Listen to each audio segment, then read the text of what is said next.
We are live. Would you look at that? Right, let's go through and say a quick hello to everyone that's in here in the comments. We've got a Kerno EXP. Hello, mate. How you doing? Hope you're well.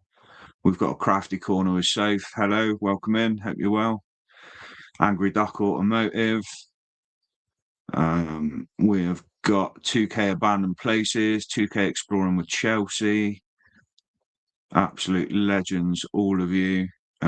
We have got a Dazzy 84, legend.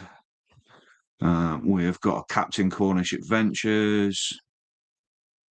We've got a Mick Spanner. There's a lot of comments already. Exploring with Mathers and Shaz, Mark Urbex. Absolute legends. My lovely wife. My lovely mum.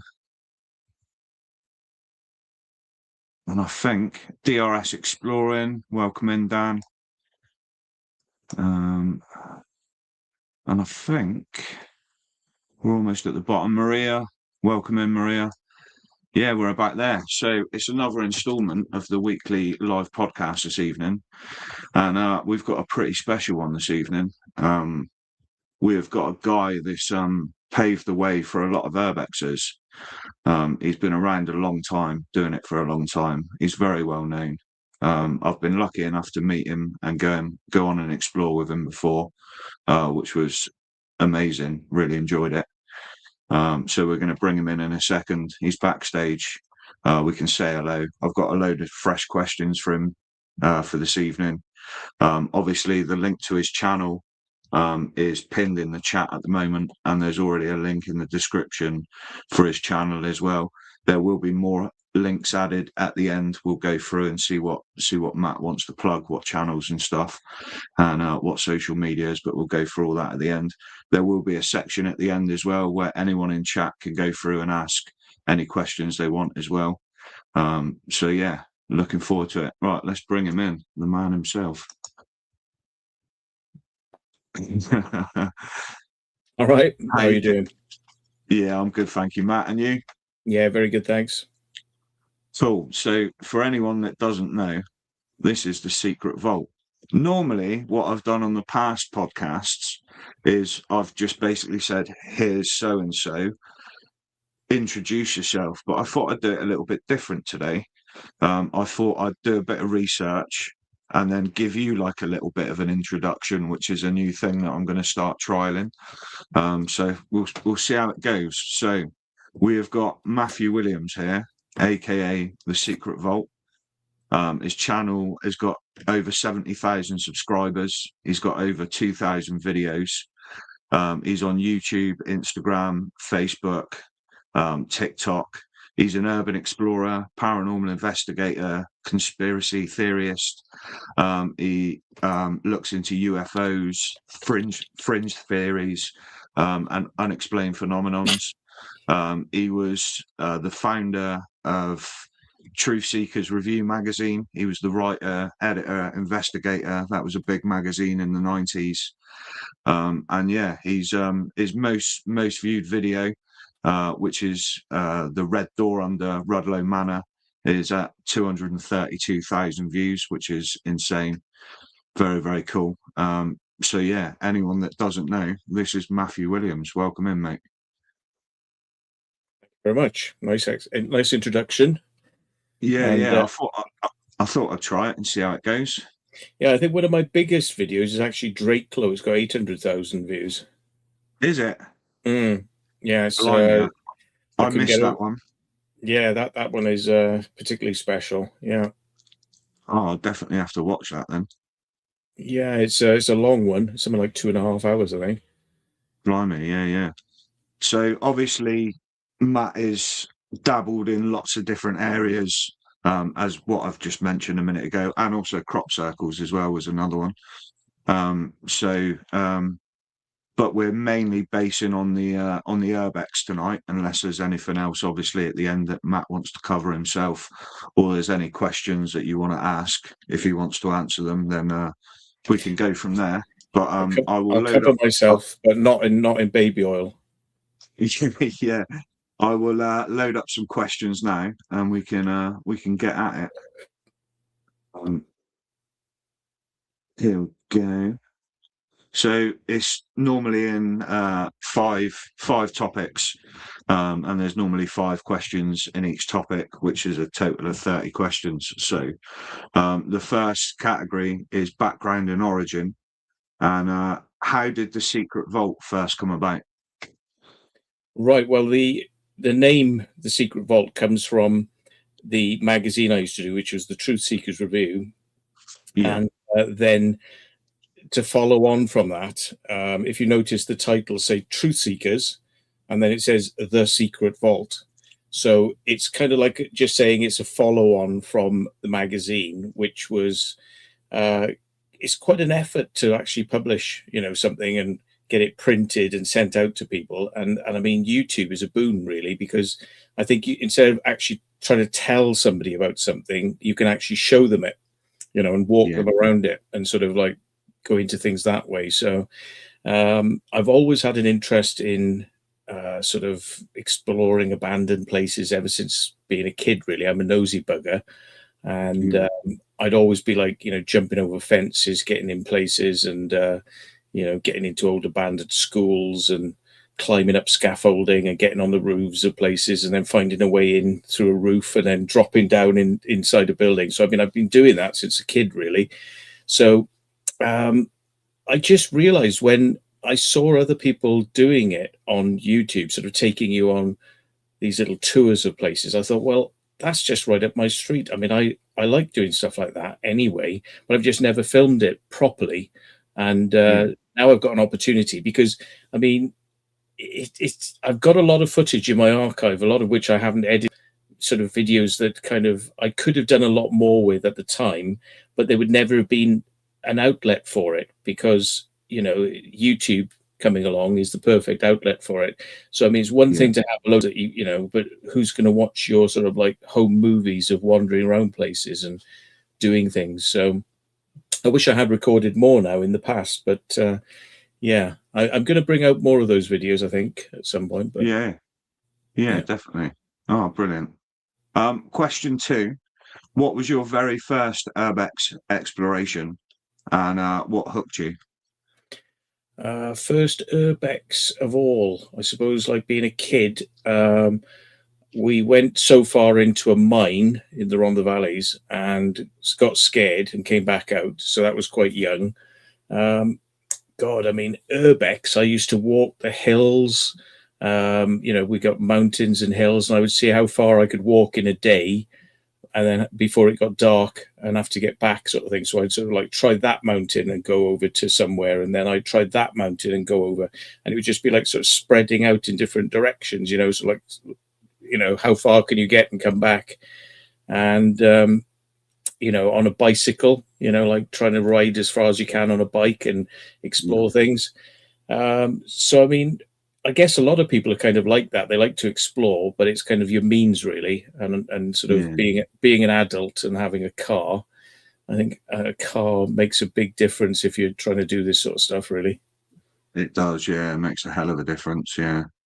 I mean, that's basically it. That's all I can think of is early stuff. Like a mine, Cardiff Wales Airport, trying to sneak around some of the backs of Cardiff Wales Airport, trying to see if I could get in anywhere.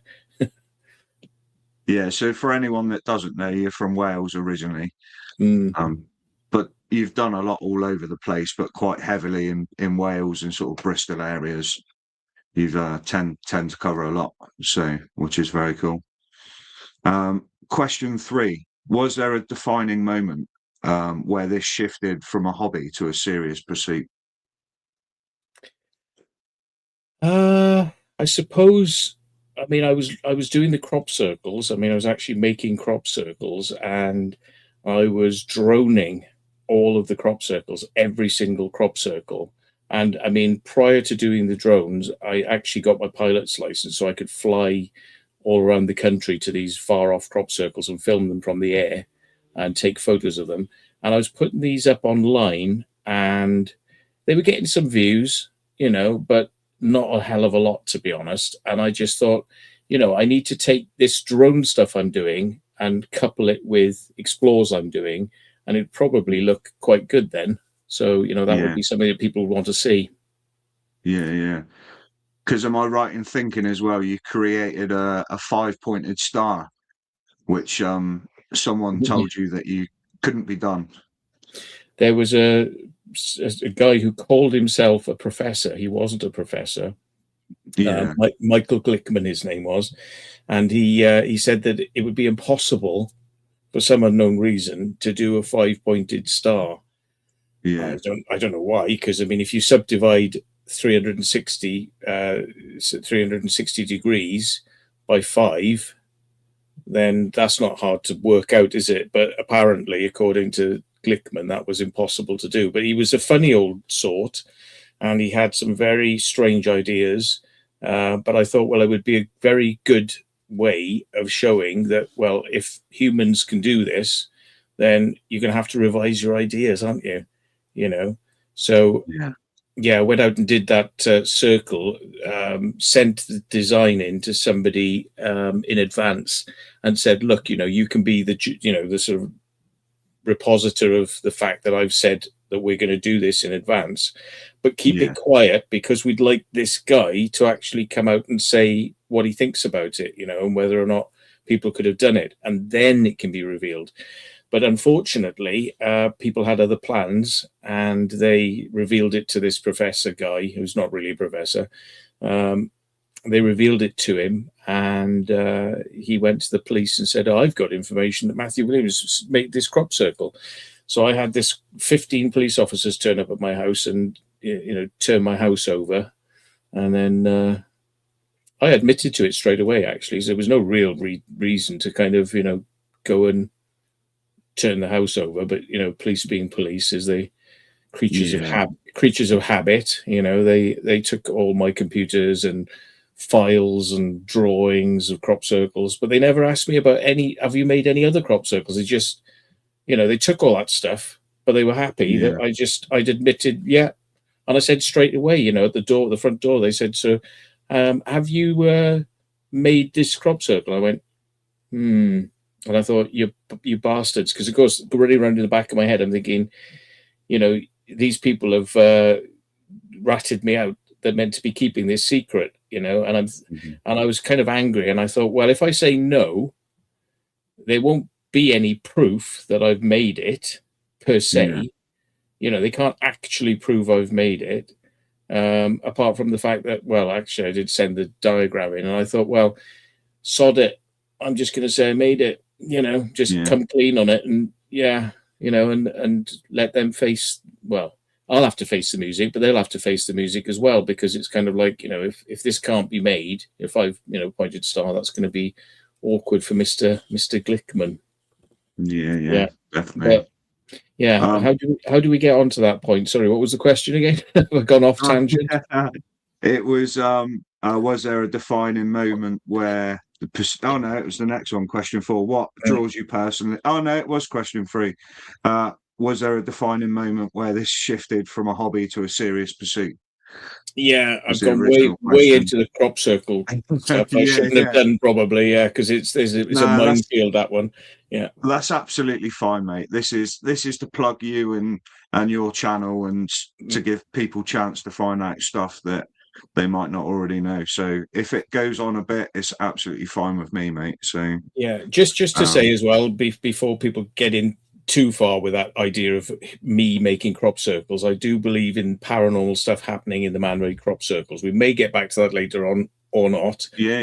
But if you want to see more about the paranormal stuff connected to crop circles, I did a 72-hour web series called Circle Makers TV, and it's one word, just like the Secret Vault. There's no spaces. So Circle Makers TV. You can find it on YouTube, and we talk about it at length there, so we won't have to here. Yeah, that's absolutely fine. And if there's any links that you want added to any videos or channels or anything at the end as well, if you send me them after, and then I can add them all in as well, and happy to put all that in after as well. So great. On to question 4. What draws you personally to abandoned buildings? And out of everything that you cover, is that your favorite thing?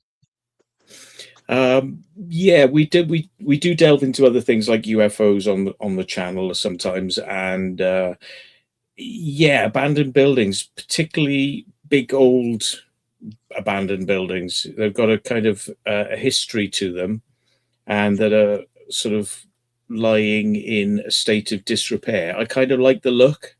There's something Yeah, about that kind of look and the feel of an old building. And um, I mean, people actually write books about this sort of stuff with loads of photos, and they take really good photos of these places. I'm kind of curious because I know that a lot of these photos I've seen of these places, when I go there and you film around, they don't quite look as sexy as they nah, do in the photos that you may have seen. But, people spend a lot of time on these photos to kind of make things look, spookier than they actually are. But yeah, I think it's just kind of shining a light really on what these places are actually like and how big and impressive they are, you know. yeah, Yeah, and certainly some of the military bases. I like sneaking around in some places where you're not meant to be, and there's a sense of excitement and adrenaline when you're doing this. Like, are you going to be able to get in, get out without getting caught? So, I can't remember the name of the manor, or the bunker. I've definitely watched the video. It was on the site of a school, and the government weren't admitting that it was a real thing until you'd got in and actually found it and filmed it. And am I right in thinking that after that they then started doing tours there, because you went back and filmed a tour there as well after, didn't you? yeah, that's right. I mean, they had a bunker in High Wycombe, and Yeah, it was a girls' school. Now, that's right. I didn't know that the bunker was actually belonging to or part of the girls' school. I just thought that there was this piece of land where they'd demolished a load of RAF buildings, which were sort of American RAF, we have these RAF bases where the Americans are kind of in there, and Yeah, but they call them RAF this and RAF that, but they're actually American bases. So there was one of these bases that had a bunker there, and I flew over it, and I could see the entranceways from the drone. And I went back there at night, and I had to climb over the fence, and it was quite sketchy. I did actually bring a friend with me, but he's a big believer in aliens, and he got the spooks, thinking there was some sort of like alien conspiracy going on there, and he was going to get abducted and Men in Black, and it was all very yeah, sinister. And I'm like, come on, man, let's get in there and have a look. I mean, yeah, it's just a bunker at the end of the day. And he had the heebie-jeebies, so he didn't want to come in. And then I climbed over the fence and wandered around, and I was in there for ages. And I found the bunker entrances, but you couldn't get in. And yeah, then I thought, well, is there actually any security here or not, on this thing? So I started like waving to the cameras and sort of like, and then yeah, eventually the security turned up with a dog, and they were getting all, narky with me. And he said, "What are you doing this for? It's a girls' school." And I'm like, "Is it?" And he goes, "Yeah, it's a girls' school." I'm like, "I'm just here for the bunker, mate." yeah, So, yeah. But we got let go by the police in the end. They just asked us what we were doing and then let us go. But yeah, my mate got picked up by the police as well because he was wandering around the streets, like wondering where to go, And when they got the call from the security, they scooped him up as well. Yeah. yeah, yeah. On to question 5. Did you have any influences early on, people, books, or experiences? I used to be very much into the paranormal. Well, I didn't believe in everything. I was kind of bit of an atheist kind of outlook on it all. But I just used to be fascinated by the story, so I used to read paranormal books and things about well, I used to collect a thing called The Unexplained. I don't know if you remember it, by Orbis Publishing. It was a weekly magazine, and it Yeah, just yeah. had kind of, yeah, you used to get that, did you? I didn't get it, but I was aware of it. Yeah, Yeah, it was good because it just had all these little stories, and they were always different sort of angles and slants, like ghosts, paranormal, UFOs, strange sightings of weird things in the sky, and premonition stuff, spontaneous human combustion, all sorts of weird stuff. And I mean, so I've kind of always been into the mystery of things that may be there that we're not told about and aren't well acknowledged. So it's Yeah. Trying to yeah, explain the unexplained. yeah, or shine a bit of a light on it and let people make their own minds up. Yeah. Yeah. Oh, cool. Right, we're on to the next category, which is Urbex philosophy and mindset. Do I So win a what prize at does the end of this, by the way? Can I phone a friend? you can. We've got between our small little YouTube group that we've got going on that I normally have on the live streams, we've got a bit of a prize going around everyone called the Golden Pine Cone. Oh, right. And if someone does anything like How, special or really good, they get awarded the Golden Pine Cone for a while until someone else does something. So I'm as long sure as we it's can hook you up with the Golden Pine Cone for a while. not rectally, I hope. No, No. no. It is on a stick, but I wouldn't recommend it. Yeah, okay. I'm not sure whether it's rewarded for good behavior or bad. I'm trying not to swear Yeah, tonight as well because it's somebody else's live stream.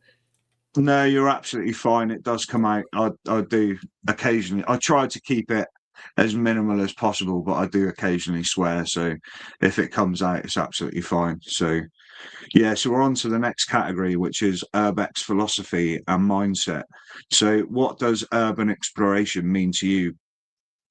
Well, urban exploration is just going and experiencing things, taking photos, and in my case, video, and doing that without causing any disturbance. You kind of don't go in and move stuff around or mess things about. You leave it exactly the way that you found it. Yeah, So, yeah, some people do go in and for photography purposes, they kind of move everything around, and yeah, start stacking things in one area so it makes a nice photo. And I think that, that's kind of like altering what the place was actually showing you when you got there. And yeah. that's to be avoided, really, I think. So it's all about not causing any damage, obviously not breaking in. And, Yeah, I think being respectful, if you do get caught, I do try not to get caught, and I do like a good chase so we can get away from being caught. But if you do yeah, get caught, being respectful as well with the police and, whoever you yeah. meet. 100%. Yeah, definitely. Um, Ap- on to the next one. apart from one guy, sorry, interrupting you. No, you Apart go from on, go on. one guy who was in one of my videos, I couldn't resist. There was a hovercraft museum. And Yeah, if people want to watch it, this guy was saying you can't be in there looking at these hovercrafts. I said we're only just wandering around them, and we're not doing any damage. He goes, no, I'm going to call the police. I'm going to get you out of there. And I said, well, if you can climb, I said if you can climb the fence, you fat bastard, you can have us. But I think you've been eating too many pasties, mate. So I was actually winding him up, but yeah, that's not often me. yeah. No, that's fair enough. He was a bit of a blob. Yeah. Do you see Urbex as documentation, art, adrenaline, or something else? What does it mean to you? I think it's not so much art with me because I think the photographers try to do that type of stuff. There are some people who are really good cinematographers, like the proper people. They're very good at what they do, and I think Steve Ronin's got a good eye as well. Like with this sort of stuff. They actually take a bit of time to try and kind of do a scene that looks cinematic, and they know how to do it well. So I suppose they're into art, not so much me, but you could see it as art if people are trying to put out photos and things and put out books. But for me, it's kind of I'm inquisitive, and it's an adrenaline rush because you never know what you're going to find. and you never know whether or not it's going to be dangerous as well. So there's that element of edginess to what you're doing. You know, you've got to keep your wits about you. Yeah, 100%.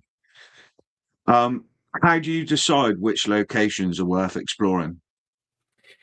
Well, often things are suggested to me by a group of people that we all go out together. And if I've got a suggestion, we might do that. And they've often got plenty of suggestions. So we often go and do what they're interested in doing as well. So it just tends to be, you know, you share information back and forth, pins, and then you have a look at it and you try to work out whether or not it actually looks abandoned in the first place, and whether or not it looks like there's anyone there, like whether you're going to have an easy time to get in or it's remote enough. I mean, we often avoid things. I kind of say, like, nah, guys, I mean, we're not going to do this, because I get pins for things that are on a street and it's in front of houses. And I mean, like, you know, you're going to have to really, you know, the front door would literally have to be open. So why waste your time on something whereby, you know, you're going to get immediately seen or whatever? But I tend to turn down those types of locations in favor of ones that are a bit more remote. Yeah, I must say I do prefer the more remote locations myself as well. Yeah, tends to be a lot less hassle that comes along with it. Yeah, and I mean, strength in numbers as well. I mean, like we did the Clifton Rocks Railway, you were there the other day, and I mean, the amount of people who were looking at us jumping over this fence, because it's right in the centre of a busy part of Bristol, but because there were so many of us, you know, it kind of gets ignored. And if the police turned up, they'd be like, "Oh my God," you know, just, you know, all right, guys, just go, you know. Whereas if it's just one of you, then, you know, you're more likely to be reported because you look a bit sus. Yeah. Yeah, definitely. Question 9. What's your internal rule book when entering a new site? Internal rule book. I think I don't want to be seen, so it's quite important to me to try and use as little light as possible when entering the place, and as little noise as possible. And also, I'm a big advocate of, once you get in there, go to the highest floor and work your way from the top down, because if there's going to be alarms in a place, they're usually on the ground floor. So I often think it's a good idea to start at the top and work down. Although, you know, some places you can see there's no alarms, there's no point. You can just go from the ground up. But but I really do like stealth. You know, I like the ability to be able to do something without getting seen or heard. Yeah, I think it's something that every urbexer tackles differently. I'm more of I go straight through the front door, straight through the front entrance, as little walking as possible, get there, film it, get out. And I've only started doing that quite recently. In the beginning, I was a bit more like, you know, tactical, trying to, you know, scope the place out first. But yeah, I've been a bit more brazen with it recently, and it's not turning out too bad so far. But something I forget to do, but I keep saying to myself, like, come on, stop being lazy, is don't park right outside the place you're doing and then go in and do it. Because if the police come, they've got your car and they'll probably want to search it. Yeah. So go and park away and walk. You know, it makes a big difference. Yeah. You know? Yeah, definitely. I do know people that have explored as well, and they've parked really close to a location. People were aware that they were there, but they've got away without being caught. And then the police have turned up to their home at a later date because the car was seen on one of the cameras, you know. So they had the reg number and then therefore had the address. So, I mean, they weren't in trouble anyway because they didn't do any damage or steal anything, or, you know. So, but yeah, definitely sort of park the car a bit further away if you can. Yeah. I mean, you know, scoping it out as well, you'll get seen on the cameras. If you drive up, then drive away, then drive back, and then it's kind of like, just park up away and walk. It makes a big difference.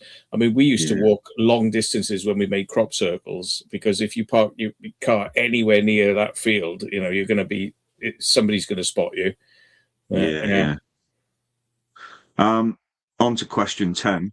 Where do you draw the ethical line with Urbex? Ethical. Well, don't obviously take anything from locations, because that would be theft, and that goes against the sort of like, you should just be there looking and taking photos. So I mean, the Urbex ethos is take photos, leave footprints. That's all you should do. You shouldn't mess things around, and you shouldn't take anything, and you shouldn't damage anything.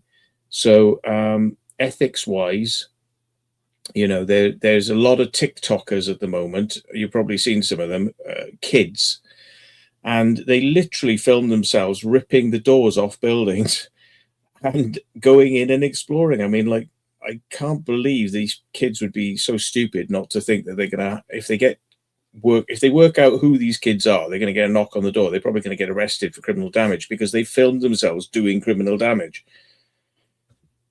So ethics wise, and I think ethics wise, I suppose you could say, urbexes should work together, as well. Instead of, there's a lot of division in the urbex community. Some people seem to sort of treat these locations like their personal property, and that they feel like that only they should have gone there, and you've got no right to go there, and they get pretty upset and I said I wouldn't swear, but pissy, I think and that gets a bit out of hand. I mean, people should realize that these locations don't belong to anybody. They don't belong to us. They might belong to somebody somewhere, but somebody who's forgotten about it or doesn't care. But ultimately, no one has more right over anyone else to go to these locations. I mean, I've never said to anybody, oh, you shouldn't go there because that's mine, or I found that, you can't go there. But some people do. I just think that should kind of like, on an ethics level, people should chill out. I mean, urbexing nowadays, especially since COVID, it's become really, really popular. There's an awful lot of people doing it. It's an overly saturated market, but at the same time, as long as everybody is respectful to these places that we visit and don't break in and don't cause any damage and don't steal anything, then there's enough room for everyone.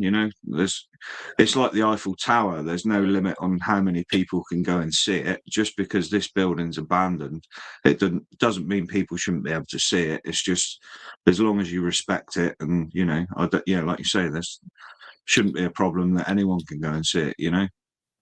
Yeah, I think maybe this could tag into ethics. It's kind of like, sometimes places, the locations aren't well known. So it's a good idea. I do it. I'm not saying everyone has to do it. It's their choice, but at least I can say that if I don't put the exact location, if I say, abandoned building, Bristol, that's not specific enough for somebody to be able to find out where it is. And it gets rid of the element of children who might try and go there and set fire to the place or graffiti the place up, which is often what happens. So, and I don't want to be any part of promoting the wrong sorts of people to go to these places. So sometimes you will see that I don't name where these places are unless they're incredibly well known. Then sometimes I'll put the location on there. But yeah, like you say, if it's a really well-known place, or it's historical and it's part of the story, part of the video that you're making, sometimes you want to put across as much information of the place as you can, which is impossible without naming it. But I think with a lot of the sort of low-key areas, the ones that haven't got a lot of history, or smaller homes or places like that, I think they can get in the wrong hands, and like you say, a lot of them can end up being trashed or burnt or graffitied, and unfortunately there's a lot of that going on at the moment. So there's too much arson, I know that, and a lot of the places I've been to have ended up on fire, like a year or so later, and it's a shame.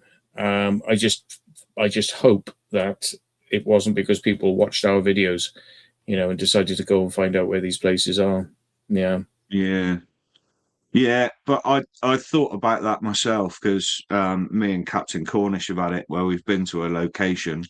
We've not given the location away in any way, shape, or form, but we've been there and they've been trashed or burnt down sort of weeks later. And you think, you do have a moment where you think, oh, is that because I put that video up? But if I wouldn't have put that video up and filmed it, someone else would have put the video up and filmed it.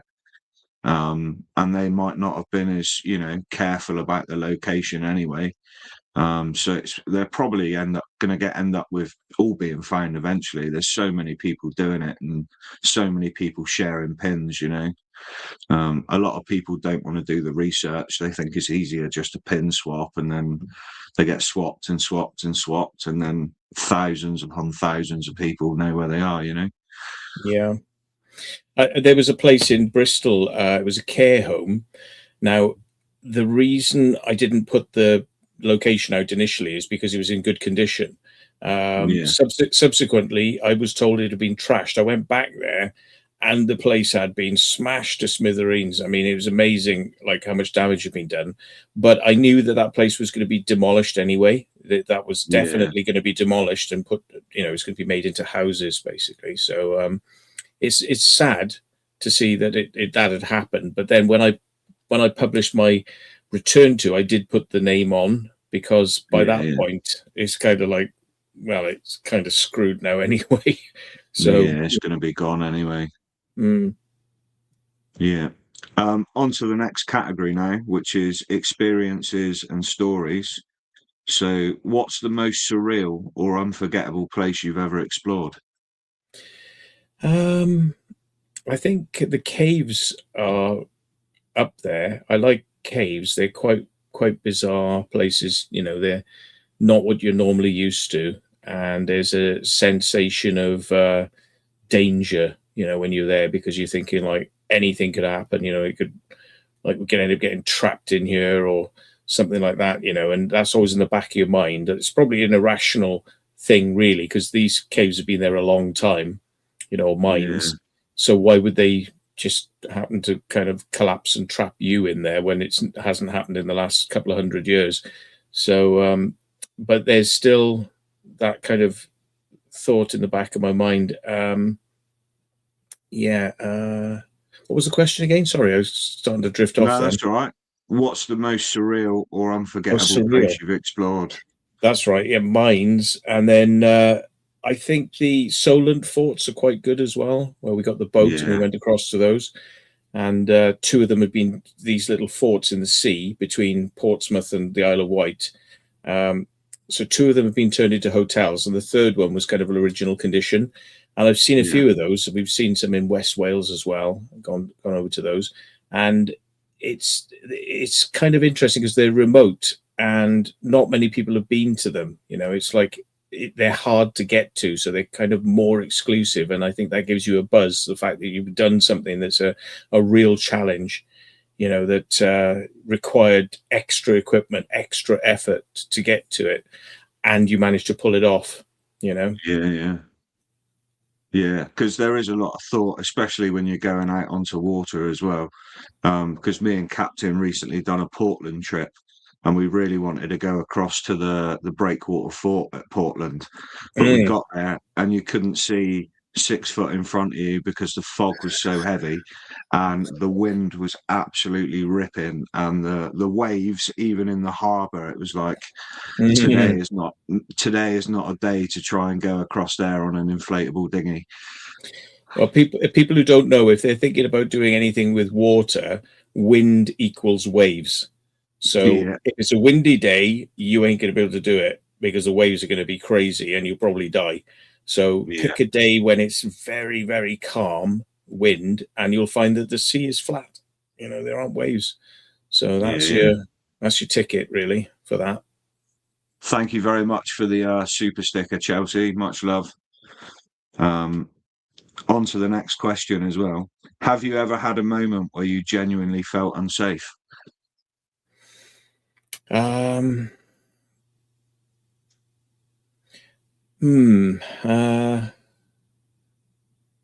God, I did. When I was a kid, I climbed a rock face, and then I couldn't go backwards because you just can't go down. You just got to keep going because like you can't see underneath what your feet are doing so much. So when you're going up, you can kind of see where to put your feet and where to go. And I actually froze for a period of time, and I couldn't move. And but I continued on up, and I managed to get to the top, and I was like, oh my God, why did I do that? Why did I put myself through that? You know, I was like, that's a silly thing to do. You shouldn't do that. And I'm not good on heights as well. So going up like a 20-story building, like we did in London, the Nestle building, and just standing near the edge and looking over the edge, I'm like, oh God. Yeah, I don't know. I just kind of feel like I'm going to fall off. You know, there's something in my body is saying you're going to fall off here. You're not, but something's saying you will. Something's going to go wrong here. You're going to go over that edge, and it's like an irrational really surprises me that you're scared of heights, because I'm terrified. But I've seen a lot of your videos, and I've seen you abseiling, I've seen you going up and down crazy tall ladders, all sorts of stuff, and you don't show that you're terrified. If it's high, yeah, I'm feeling it inside. I may not be showing it, but yeah, I don't like heights. And the funny thing is, as well, I got a pilot's license, but when I'm up in an aircraft, it's different. It's a completely different type of feeling. I'm 100% with you. I've been in aeroplanes, I've been in the front of glass bottom helicopters, and I feel completely safe when I'm up in the air. But if there's anything where I've got to climb a ladder or go across a ledge where there's a big drop or anything like that, I'm not good. I shake and freeze. And I tell you what really freaks me out, always has, is when you're walking along a wall, and if it's high, and you're walking along that wall, and the ground is going at a different speed to you walking on the wall, and that makes my head sort of go. I actually get like a sort of giddy sort of feeling, you know, like, and I don't feel sure of myself. Like I feel like I can't trust my feet. Yeah. And sometimes in those situations, just to make myself feel more comfortable, I've actually sat down or kneeled and crawled over it, just so I'm not standing. And if I'm crawling, I feel safer because I'm closer, and there's 4 points of contact instead of 2. And I've actually shimmied my way across things rather than walked my way across, because that's a feeling of danger. Luckily, I've never encountered, or if I have, I've forgotten, but I've never encountered violent people. And I'm very lucky because I don't know whether you know, but Archie, who's an explorer, and Leo, who I've been on explores with, they got really badly assaulted, like GBH. Leo, he may be out of intensive care now, but they were attacked on an explore. A recent thing. Yeah, recently. And I think Archie had his jaw broken because they baseball batted him across the head. They were about 12, you know, they think it might have been Albanian people.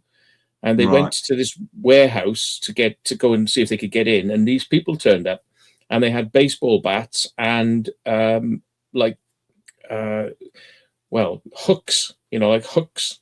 And Leo got a hook. I think Archie got a hook in the leg.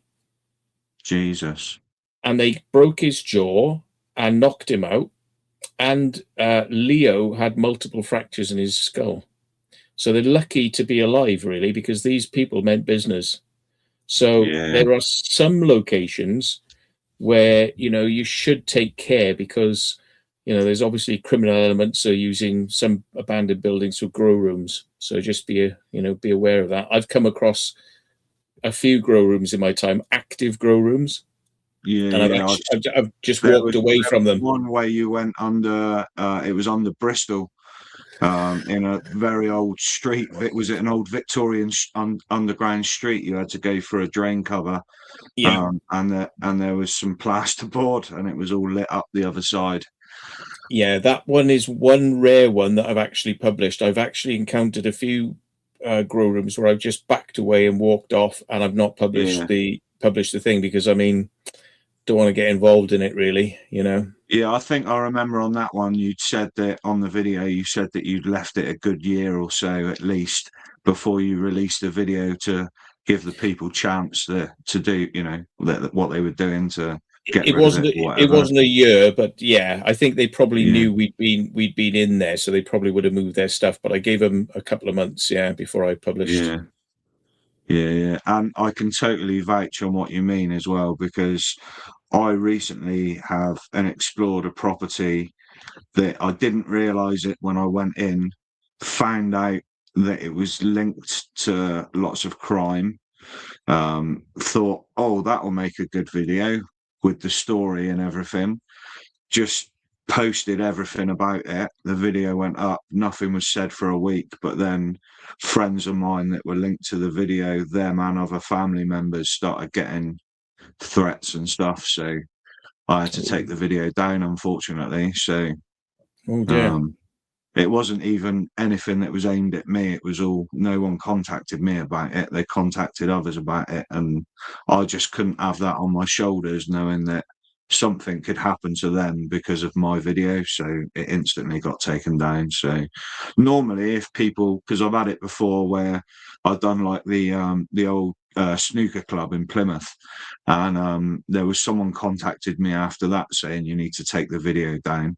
The bloke that owns it is an absolute nutter, and if you leave it up, mate, there'll be trouble. And I was like, no, I'm all right, thank you. So there's lots of people that do say things, but you've got to determine between what's real and what's not real. Do you know what I mean? And I mean, I've taken a couple of videos down in the past on request, but it's got to be a very good reason for it, you know. I mean, yeah, definitely. But yeah, you have got to go very careful at these locations because you just don't know what or who is linked to it. So yeah, definitely. On to the next one. Have you ever had a moment where you genuinely felt unsafe? I think we've gone across certain things that, you know, the floors are not safe. And I've had to kind of gauge it. There's been quite a few situations like that where I go to the upper floors of a building and you can see that the floor is not safe. I mean, I'm thinking of one specific place, which was a mill, a textile mill down near Taunton, Colompton, I think it was, or something. And there was, the floors were dodgy. And I to look at them, you wouldn't think it, but I just knew that these floors were going to give way if I wasn't careful. So I was working out where the beams were, so I wasn't walking on the middle of the floors.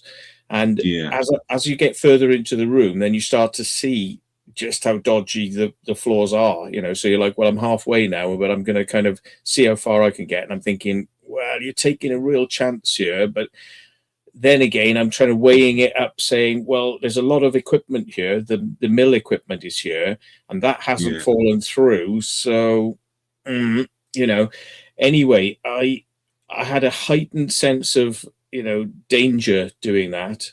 And it turned out that I think 6 months or a year later, a kid went in there and went through the floors and went like through a couple of floors and went down and was put in hospital, quite seriously injured. So it just goes to show, which is why I'm always saying to people, you know, kind of like, you know, find the strong boards to stand on. Don't just walk straight across the middle of a room, you know, because some of these places are damp, and damp wood, you know, can give way. So definitely. Have you ever encountered other people in places that you didn't expect?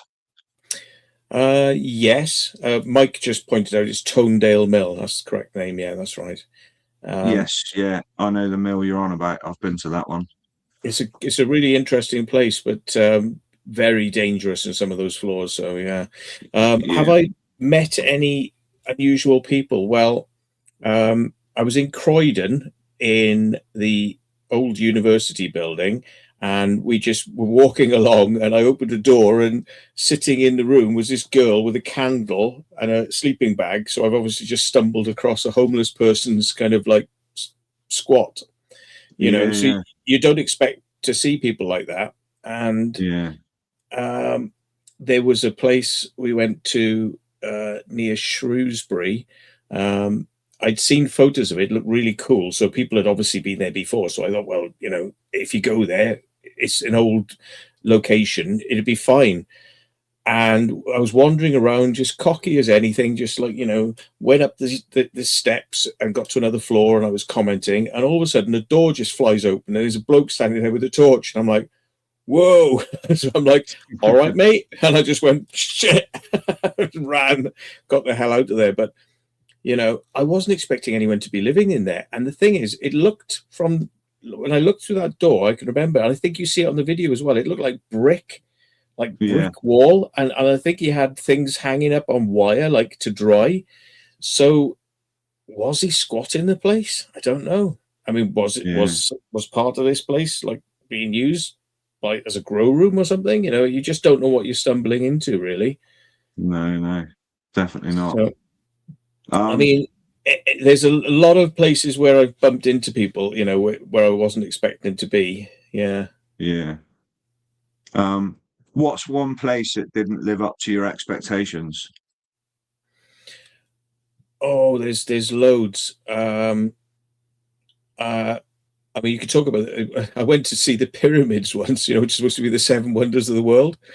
Yeah, yeah, And I have the same experience there that I do going to a lot of abandoned locations that look so good in photos. And yeah, I thought to myself, it's not that big. This is not that big. Like they said, like people could never build this because of these massive blocks. I'm like, yeah, but it's not very big, is it? Really?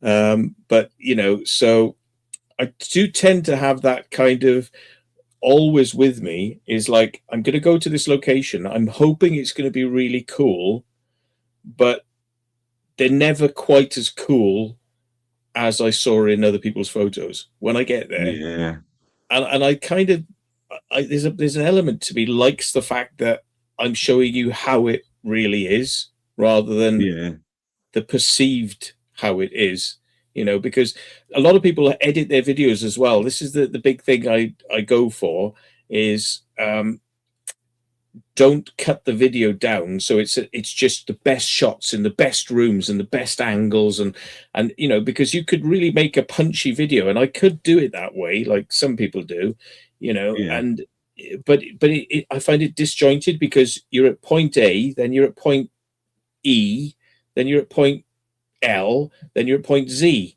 But what about yeah, all the bits in between, and I think that it doesn't give you a good indication of what the place really looks like yeah, unless you yeah, see the whole thing unedited, and then you get the real kind of deal of what it's like. And again, I suppose it lends itself to like the photography angle. The yeah, photography people just show you a few select great shots, and the same with video. If you just show a few bits, it used to excite me when I watched other people's videos. I go like, wow, this place looks really good, because of course you're just getting the punch. It's like a sort of look at this and this, look at this and look at this. And I would get really excited about what I was going to see when I went to these places. And then when I'm walking around, I'm like, it's not that big. yeah, Oh, yeah, I can see where he took that photo now, right? Yeah, yeah, okay. And I'm like, well, that isn't quite what I expected. And I've had that so many times by watching other people's videos, like, oh, it's going to be like this. Get there. It's never the way you think it's going to be. And it's never quite as mad as you thought it was going to be based on other people's videos and photos. yeah, yeah. I can give you one example from me of that exact same thing. was the Bellstone underground water treatment place on Dartmoor. You see all the photos and everything, and I thought, wow, this, really well edited photos. I was like, oh, I need to find this place. It looks incredible. It looks massive. Until you get down under there and realise how small the place is, Yeah. It's like Still very cool 15 in its foot own wide. right. Yeah, but Yeah, in yeah. photos it looks like it's like half a mile long or something. And Yeah, yeah, definitely. Yeah, that's something I think people will experience themselves. Probably is that when you get to these places, they're not like you were expecting. That is something you come to kind of get used to. That kind of when you've been doing it for a while. yeah, definitely. Right, we're on to the next category now, which is risk and reality. So how do you assess and manage risk before entering a site? Well, obviously cameras. If a place is cameraed up, then you know that there could be somebody else on the end of that camera watching. So you've got a limited amount of time to get in and do what you want to do and get out before somebody arrives. Now that could be 10 minutes if it's the police, if you're unlucky, but it could be up to an hour if it's security. But then some security can get there in 10 minutes as well. It depends where they are. So it really depends on whether or not we've spotted any type of cameras. And alarms. If there's any alarms, some of them can be silent. So it's a case of where are the houses nearby? If you're going to be shining torches at night, that's going to give you away. Has the place got a lot of trees around it so that you can't be seen, so you can wander all around and not be spotted? Or is the place just like in an open area where you could be spotted for miles? I mean, yesterday, for example, I was really cheesed off. I drove miles and miles to South Wales and went to see an old cinema / bingo hall. And I was just looking down the side of it to see if there was any way in. And two little kids, just sort of like, they went, "Oi, mister, what are you doing down there?" And then a car pulled up and they jumped in this car, and then the car drove off, but then it reversed and the driver of the car was like looking at me, and I'm like, oh, for crying out loud, like, and you get a lot of experiences like that where you expected to go in somewhere but you get sussed. And I think it's the best thing to do in that situation is just go away for at least an hour or two and come back later on. It's not worth the risk of hanging around and trying to get in, because you literally, the police will turn up. Somebody's going to turn up. I get this feeling that, like, if you've blown it, just walk away. Just walk away. Come and try it again, because you just don't want to get the aggro of somebody turning up. It's just not worth it. And as you know as well, once you're caught by whether it's security or police or anyone, if you've been asked by the owners or the police to leave and not come back, you can't come back. We're not allowed to go back after that. So if you're seen and you quickly do a runner and get away before anyone has any interaction with you, you've not been asked to leave or anything. You've just gone. So at least you've got another chance later on at maybe trying it either later in the day or coming back another time. Yeah, it's a really good point. That's absolutely right. Yeah. Live to fight another day and get in again. But it's a shame when you go all the way to somewhere and it ends up just being a recon for the next time you have to come there. But it does happen a lot. Yeah, it happens to us quite a bit, to be fair. We go and look at a place that we think, we think we know we're going to find the way in or whatever, or, we think we know how it's all going to go. And then you get there and it's completely different. And we're like, right, this is a recon mission. We know what we're expecting next time. We can be better prepared for it, Yeah, I mean, some places I've been there like several times before I've just turned up and it just happens to be open and I'm really lucky and I'm like, oh, wow, and then, sometimes you keep going back to these places and you never get in, but you've just got to take that on the chin, because there's a lot of that goes on. And I do film these and put these on my channel as well. I call them the fail videos, because you go somewhere and you don't get in. But I think people need to realize there's a lot of that goes on. and Yeah. a lot of it doesn't get filmed and never gets shown. But I mean, you're going to get a lot of hits and you're going to get a lot of misses. So 100%. Yeah, definitely. On to the next one. What misconceptions do people have about urbex? I think a lot of people, you get it straight away. If you say, I go and explore abandoned buildings, the first words out of most people's mouths are, "You break in then." And I go, Yeah. well, no, these places are just wide open. Like, there's kids have been in there, they've taken boards off, or the doors are open, or they've been kicked in and smashed, the doors have been smashed, the windows have been smashed. And they still, people say, "Oh, so you are breaking in then?" And it's like, I don't understand what you mean. It's like, Yeah.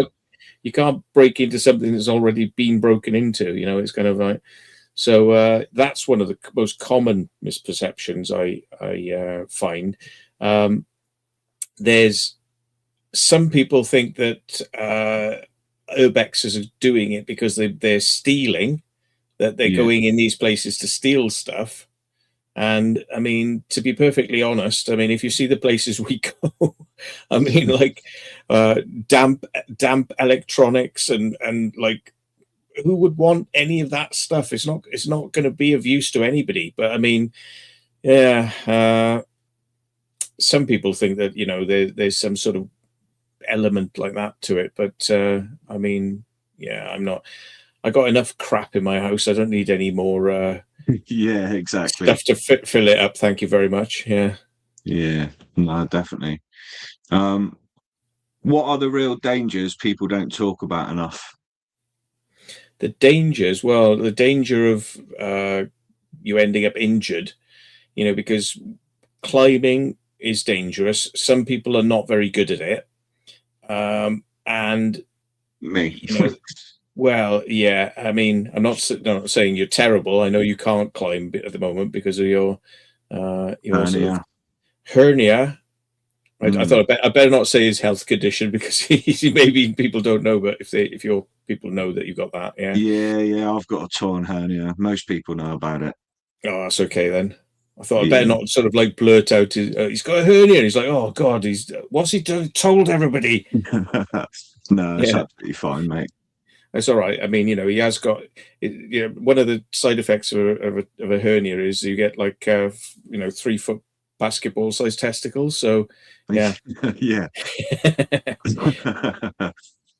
But yeah, the dangers are there. I mean, some people talk about asbestos. I don't believe that's such a risk. From looking into it, I've been looking at the risk factors of that, and some people wear masks, and these face coverings, they don't protect you from asbestos particles. They won't, it's very minimal protection, if anything. But I mean, most abandoned buildings have got a lot of wind going through them. So any asbestos particles would have either been blown out or would have settled down on the ground. So, just don't, when you're walking around, don't go scuffing your feet and kicking, and if you go from room to room to room and then you leave, your contact is going to be minimal, because if you walked into a room and blew up dust in that room, then you're going to the next room and you're blowing up dust in that room, but you're leaving before you're actually sitting, kind of taking it in anyway. And looking at websites on asbestos sort of exposure, they reckon that the people that really have to worry about it are the ones working in industry where they're doing demolitions and things like that, because you're getting a high concentration and you're getting it all the time. So people who just wander in these places and wander out, it's not such a problem. Somebody, Angry Duck Automotive, just said mold is worse than asbestos in buildings. I've never had a problem with mold, but some people are susceptible to it. It can cause lung infections and things like that. So, some explorers go, like full Monty, and they wear a respirator. But I find those bloody things so horrible to wear and sweaty, and I got to wear glasses because I can't, my eyesight is not brilliant, without them. So when you're wearing that, it just steams up the glasses all the time. You're getting a little bit of it coming out, which means even these respirators, they're still sending steam out, sort of. Yeah, So they're not 100% sealed. No, it just pain in the arse. I find it more of a pain than to bother with them, really. So I've just kind of given up on all that sort of stuff, really. And just really be aware of your surroundings, like electrical wires, and don't just assume that because a place is abandoned that the wiring is not live. It may be live, and you could be wandering around and touching things that could be connected to a live mains. And it's never been a problem for me, but I mean, I've gone down into basements where the fuse cupboard is in the basement and the bloody thing's flooded, and I'm like, ooh, am I going to get an electric shock? So I have sort of like dip my foot in first, before stepping right into it, because there is a risk. Yeah. I know certainly Mr. EXP Mark has had an instance on a farm in Cornwall, actually, where there was a live cable dancing around on the floor, which was still live and active. Very dangerous. So there are definitely instances where there is live cables out there, and you wouldn't want to touch one. I would never recommend getting from A to B by holding on to an electrical cable, and sort of thinking that you can use that to balance yourself. Don't touch them, at all.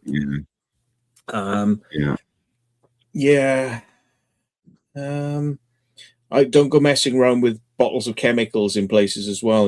Don't go taking lids off things to find out what's in them, because one whiff of some chemicals could be enough to knock you out or burn your lungs. So just leave things like that alone, I would say. We had one at a school recently, actually, on the same day that we met you, but earlier in the day. We'd done a school, and there was chemical cupboards in the science labs, and one of the rooms, there was bottles of chemicals smashed all over the floor. And as soon as I walked in, I slipped a bit and realised what the stuff was, and I was like, I'm not even going to want to walk around in there. I don't want to breathe all that stuff in. Yeah. Unless you're a chemist and you know what you're doing, I would avoid. And there was a place up in Malvern. It was the radio place where they tested radar years ago. I think it was Kinetic, it was called, in Malvern. Yeah. And there was a room full of big jars of acid and various types of acid. And there was a term on it. I can't remember. It's like the strength of it, and I remember because my dad's a chemist, and he told me if it's got that term on it, it means like it's the super strength.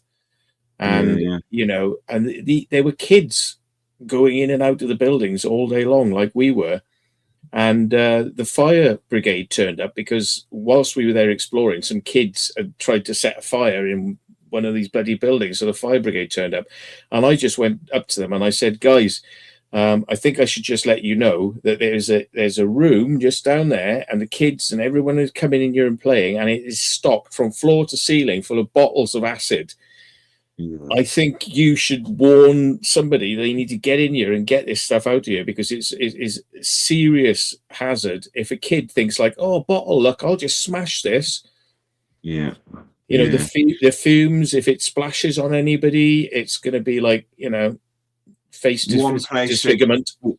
One place it really shocked me, I filmed an old science lab in Exeter, Tickle and Reynolds lab that was there, and they had giant barrels of hazardous and radioactive waste. It just out around the garden, as well as loads of stuff in the house as well. Like the amount of just bottles of chemicals that were lying around was unreal. You could literally just walk straight up the driveway and there was massive barrels of just radioactive and chemical waste, and horrific. Yeah. That's Right. what it was. The term for acid is super strength is glacial. Okay, Glacial. yeah. So if you have a glacial acid, it means like it's 100 times stronger than the normal common garden variety. Right, yeah. On to the next question. Have you ever had to turn back from a location, and if so, why? Oh, many times.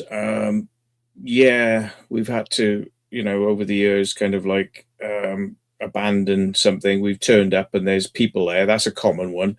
I mean, that's more common than people think. It's like you go to an abandoned location and there's bloody workmen there and they've decided to rejuvenate the place and it's all being worked on. And that's a common, like, oh God, like, here we go. We've come all this way and the bloody place is not abandoned, Or, I was sent somewhere the other day in Warminster. There was a house down there, and I went there, and it was like it had cars on the drive, a caravan, and also workers, working on stuff as well. And it was like, so yeah, there's lots of those. Well, I'm just trying to think now. But being turned away before getting in is specific. I'd have to think about it, but yes, there's been lots of occasions where that's happened. It's usually because there's people there. You thought it was going to be empty, but there was actually people there. Yeah. And of course, open a door and an alarm goes off is a pretty bad one as well, isn't it? You're not going to get in that place with an alarm blaring. Yeah. Well, some places it depends on the location. Like there's one not too far from us, Wenford Dries, an old clay drying factory, and they've got cameras and alarms there. But generally, once you're in and you've set the alarms off and the security are aware you're there, it takes them about an hour to get there.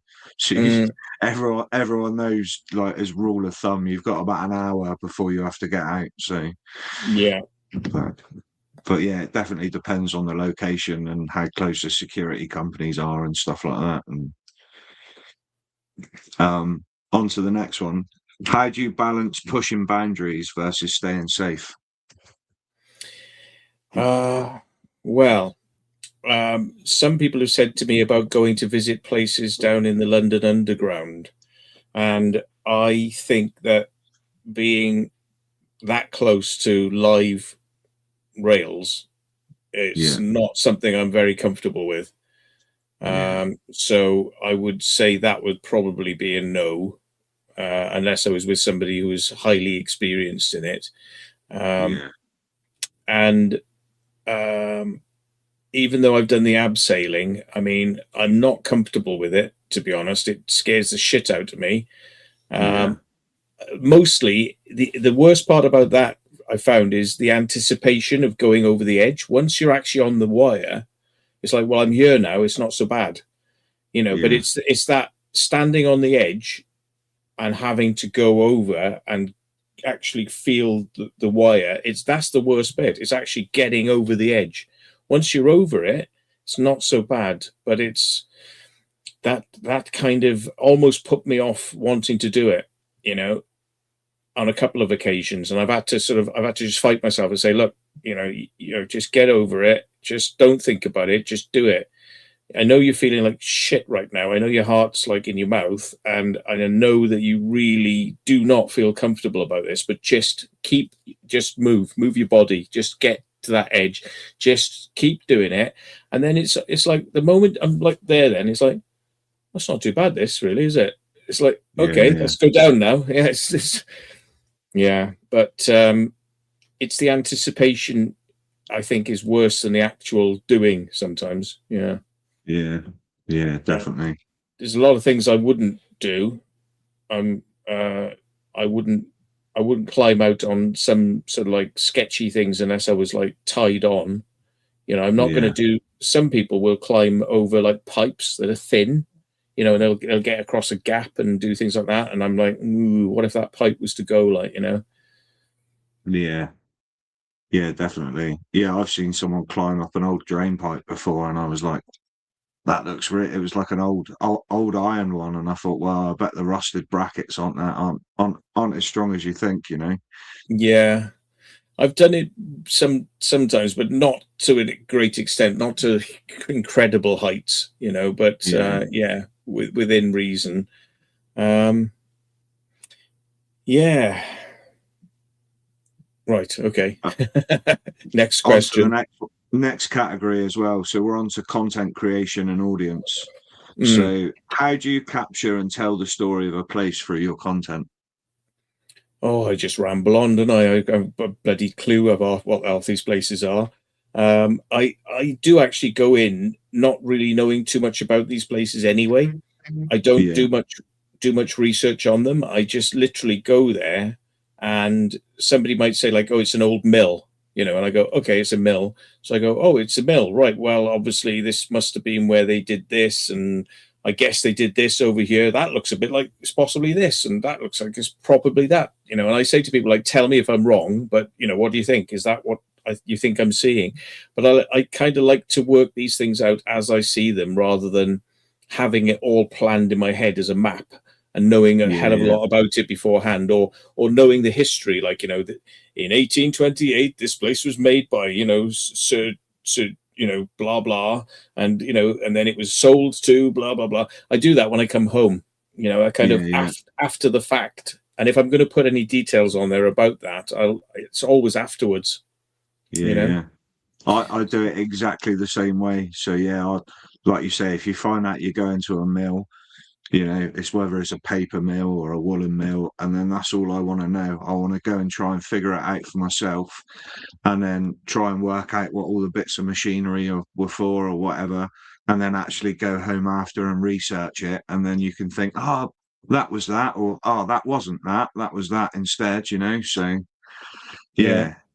I prefer it that way. And you try and, I think if you go there knowing everything about everything, it would sort of ruin the experience a little bit for me, I think.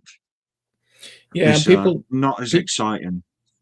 Yeah, people often say to me, you seem to know an awful lot about these places or things, and it's like, well, I'm just piecing it together from what I assume some of these things are going to be, and I do know quite a lot about electronical components and things with computers and things like that. So I can often say, well, that looks like that would have been for controlling that, and that would have been for that, but yeah, it's all kind of just me guessing, and I think I like doing that. Actually, I like to kind of guess what was going on in there and try and build a picture in my mind, which maybe builds a picture in other people's minds of what it could have been.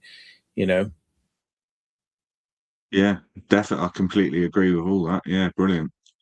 Do you ever struggle with showing too much versus protecting locations? I sometimes don't show the ways in, because that would encourage people to get in, and it's not that I don't want people to go. If they're going to go and they find out what it is and they can get in, then great. But some places I have kept it a little bit vague, so that you don't get too many people, hammering it or tour busing it. I think if people are going to make the right effort to go and see these places, they're probably the right sort of people to be seeing those places. Yeah. So I think that there's something to be said about kind of not always showing, exactly how you got in. But I do like to film the fact that we just walk up to these places and they're open. I like to show that because people don't believe that. That's perhaps goes back to what you said a bit earlier on, is common misperceptions. People cannot believe that so many of these places are open. And it's like, I know, they are. Yeah, and I think I always try and, as much as possible, film the entries, even if I'm not going to post me filming the entries, because obviously that we've got that footage then, which covers our asses. That if security or police do show up, or the owners, we can be like, look, we haven't broken in. That's the way we got in. We're not going to show that online, but we were just covering ourselves, I do have a separate YouTube channel, which nobody knows about. Well, some people have worked it out because I've accidentally posted public some of the things that I put up there. So they've worked out where it is. But everything's unlisted, but it's all my unedited footage, and that includes, how we got in. And then for space reasons, I delete the master files I edit with, and I upload the unedited version to a secret YouTube, and then I put the finished version on the YouTube that everyone else sees. But I mean, that way I've still got the uncut, one. So if I had to go back, I could, but I do delete the original footage, so I don't keep that. Yeah. Okay. Yeah, I keep all my original footage. I've got a massive hard drive, so I've just got so much space on it. I'll just keep everything, and when that one's filled, I'll just get another one.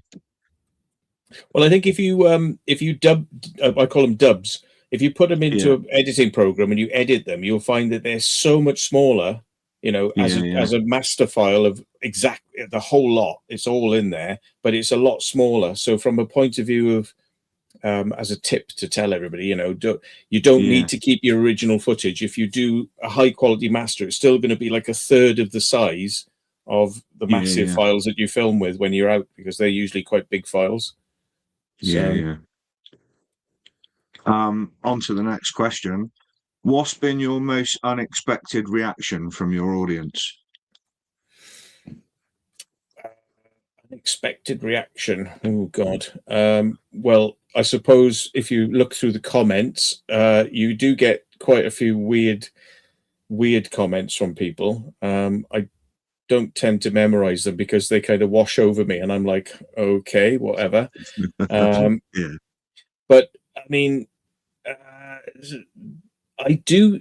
One of the weird things I get a lot from people is they put a timestamp and they say, "Did you hear that weird voice, or did you see that weird thing in your video?" And like from a ghostly sort of perspective, they think that there's somebody there, like trying to speak, and they hear a voice or they hear a thing. That's kind of unexpected because they're not things I've necessarily picked up on when I was editing the video. And there's quite a lot of that goes on. People have pointed things out. I quite a few times as well. People have said to me, like, I went to a place in London called a barracks, and I was wandering around from building to building. They were padlocked, and so I got to the point where I got bored of the fact that padlocks are up there. So I was just walking up to the building, going, "Oh, it's padlocked," and somebody said, "Well, did you see the padlock was actually unlocked?" And I went, "No." I was looking at it. Oh, Christ, it actually is unlocked. And I was getting so like, it's locked, it's locked, it's locked. I mean, one of them wasn't locked. I could have gone in it. So, unexpected things like that, perhaps. But yeah. And I suppose another unexpected thing is that people get really pissy and say that, this is our house. You can't have this video up there, and they get really sort of narky about it, and they want you to delete the video, and that's kind of unexpected reaction. I'm not expecting people to contact me and sort of get really angry or pissy and say you can't have that video up. So that those are the unexpected bits as well, like yeah. On to the next one. Has your content ever caused any unintended consequences? Ooh, probably. Not. I guess, and I hate the thought of this, but I guess that some people are watching my videos and then decide to go and burn the bloody places down, which really pisses me off. And I can't, it's obviously not my responsibility. These things happen a long time after I've been to a place. There may have been other people posting videos as well, but there's always that kind of that thought in the back of my head, well, had we not told people this place was there and filmed it, maybe it would still be standing. But I mean, I feel, when I justify this to myself, I think, well, Matt, you can't hold yourself responsible for what other people are going to do. There are a lot of crazy kids out there, or crazy people out there, that are going to do these things, and it's not, you didn't want them to do that, you didn't promote them to do that, and you can't feel bad if somebody goes and does something like that, But that thought rattles around in the back of my head sometimes. But unintended consequences. I don't know really. I suppose the reverse of that, if I flip that, I think, Yeah, to be honest, I think there's been some positives actually yeah, yeah, out of us doing these videos, because in many cases, buildings that have been left for a long time, once they've been publicized, and you may even get like somebody write to you and say, "Oh, this is our building. We're not happy with this," and then bang, because it's on their radar, they actually do something with the building, and then the building yeah, gets put back into use and gets rejuvenated. And I think that many of my videos over the years, I can't put a finger on some of them now. Some people may have a better handle on this than me, because some people got more photographic memory on this than me. But these places, I've said many times, oh, look, since we've been there, now that place has been turned back into a proper nice little building again. It's being used, and I think that was because we shone a light on it. We put a focus on it, and then it got work got done on it, which is a yeah, positive. yeah. That's really good. Yeah, yeah, definitely. On to the last question of this category. How has your approach changed as your audience has grown, if it has changed?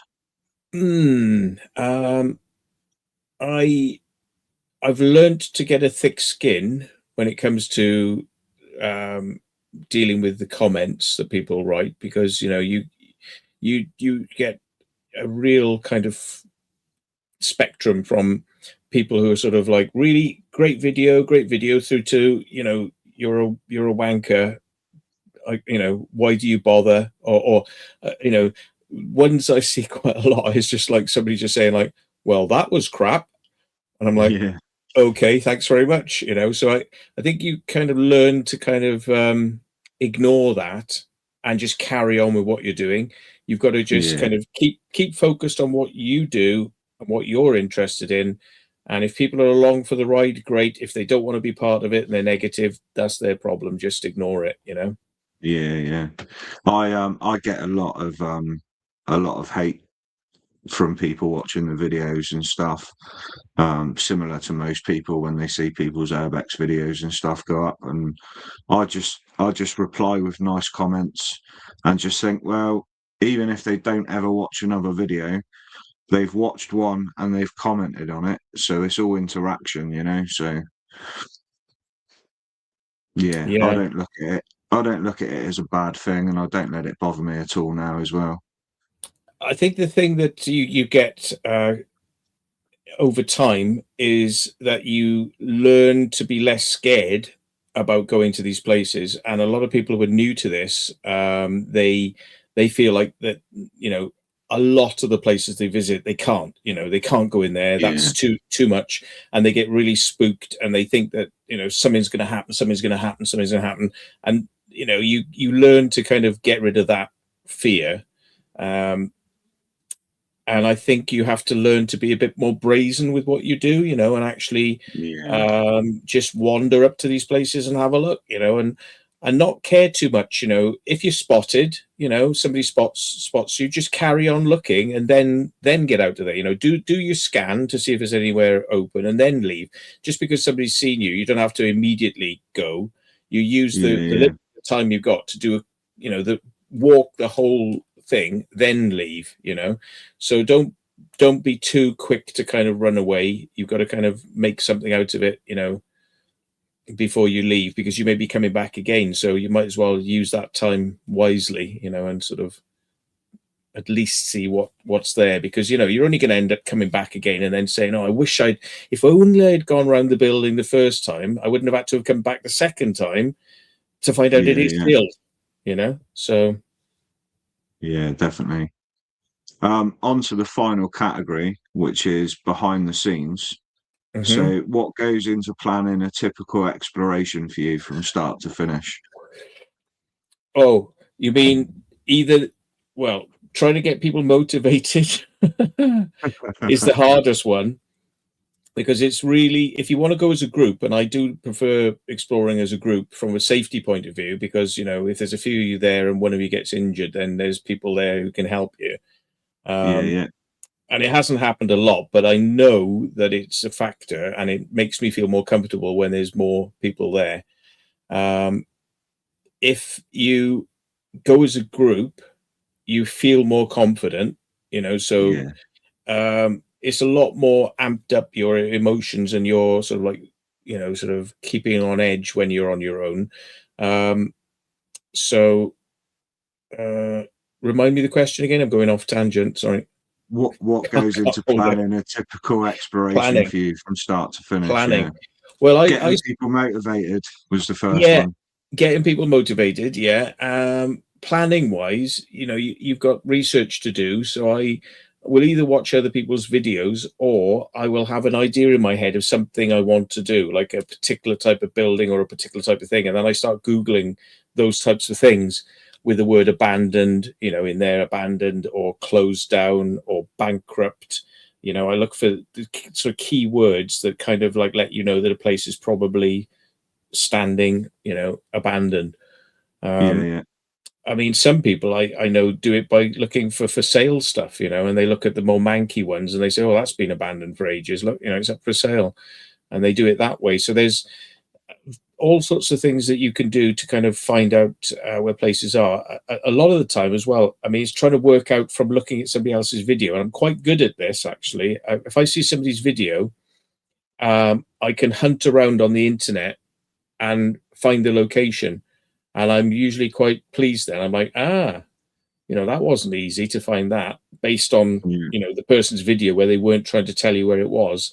And I can manipulate, the search quite well and find a location. And I do prefer to go to places that other people haven't, if I can, possibly, because if everyone's going to the same place, obviously, probably people have seen it on somebody else's video.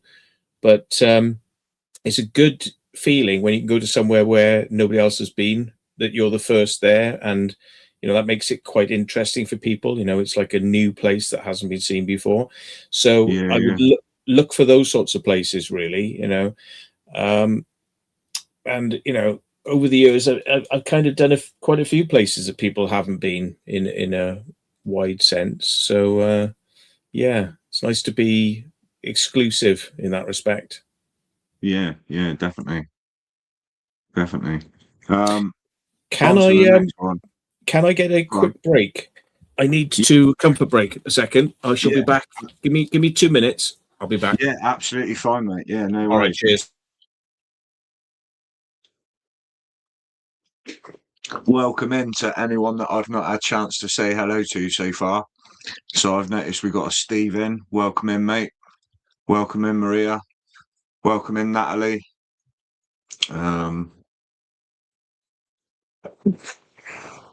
Else.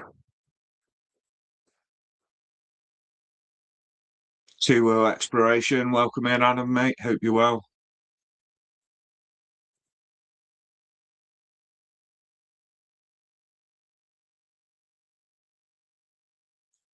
Oh, there's a lot of comments.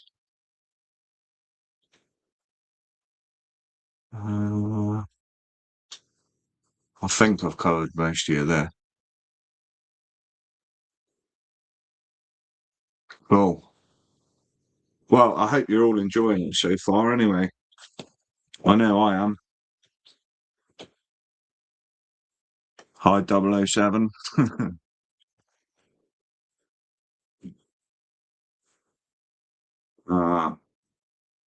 1, 2, 3. Yeah, we've got 4 questions left, which is cool. And then we can go on to anything that Matt wants to talk about that we haven't covered.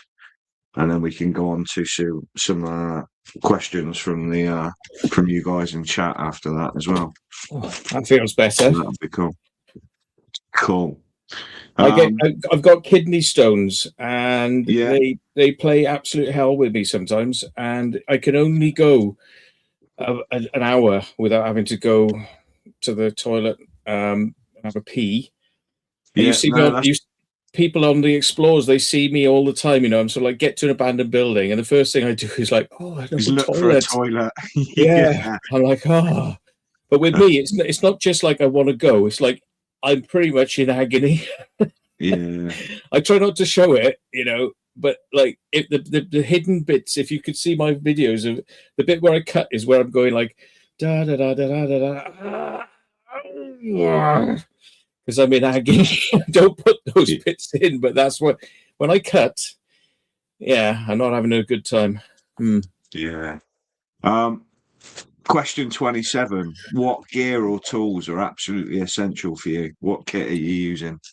I really like my ladder because that's got us in a lot of places, because ground floors are often blocked off and you can find a window and you can climb in. People have said to me, doesn't that mean you're breaking and entering? And I've never had problems with the police when they've come up and they've seen the ladder. I've never actually had a problem with the ladder. I mean, if the ladder gets you to somewhere that happens to be open and you're not really, doing anything, like you're not burgling the place or you're not breaking, your way in there, they don't seem to care. I've never actually had them focus on the ladder as a negative. Yeah, so I've always got a ladder in the car, and I know what you mean. Some people might think, well, you're going equipped. But Yes, if you were going equipped, you'd be going equipped to break and enter. But we're not doing that. We're still climbing through open doors or windows, but they just might not necessarily be on the ground floor. So we're still essentially not doing anything illegal, So, but yeah, so far, I would say having a ladder's fine. If you get into real trouble with it and a precedent is set where it becomes not fine, please don't hate me, but I've never had any trouble with it. So yeah. You could classify it as safety gear in a way as well, because if you were anywhere that you fall down a hole or a trench or something like that, and you need to get out, a ladder in the car is a handy thing to have as well. Plus, I mean, some places, people would be tempted to climb without a ladder, and it's more risky to do that than to use a ladder. So, if you're going to do it, then having the ladder is actually safer. So, yeah, definitely. I mean, to get over fences as well, if you've got two ladders, you can put one up one side and one down the other, and you can go over barbed wire fences then that are quite tall with barbed wire stuff at the top, and you can get past that quite nicely with two ladders. So. Yeah. What other essential gear are you using? Well, I think you need to have your mobile phone with you. I mean, a lot of people, most people have these days, but I mean, you need to tell somebody where you're going just in case, something goes wrong, and you can't rely on your mobile phone because it might get broken or lost, or you may not have a signal. So don't rely on something like that. But essential things, really, I think, sturdy boots. Don't be wearing Crocs or silly nonsense. You need something that's fairly sturdy. And I think don't wear good clothes. Wear something that you don't mind pushing through a bush and getting cut up. And there's one explorer I used to go out with years ago. Don't go out with him anymore because we went a bit weird.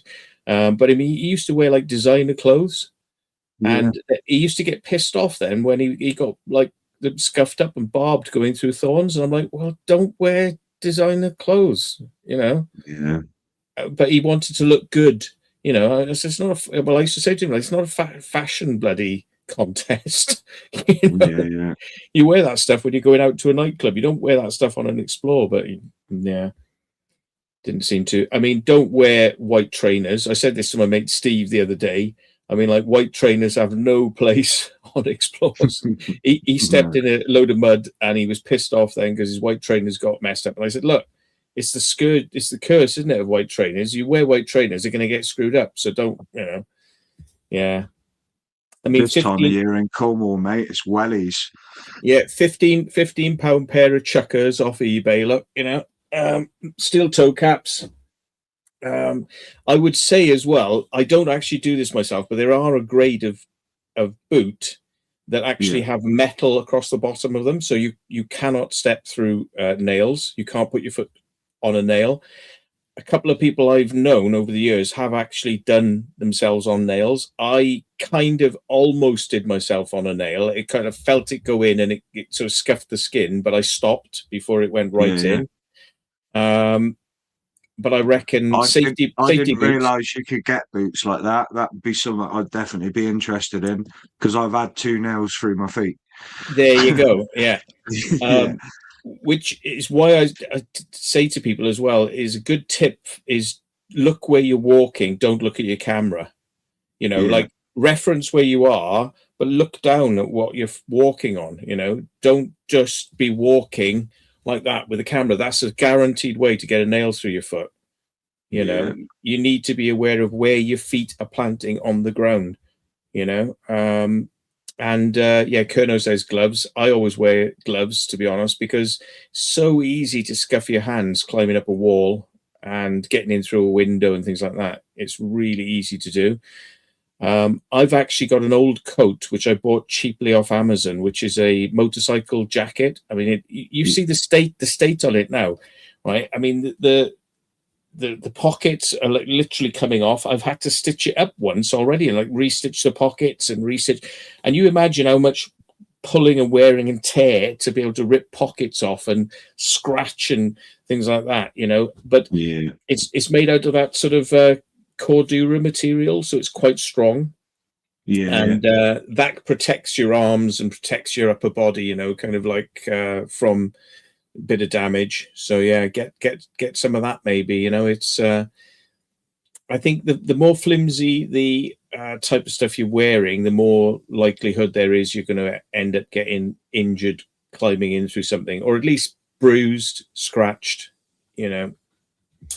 And I would feel more comfortable if I actually got myself a pair of boots that actually had the metal across them, but they're classed as a certain grade for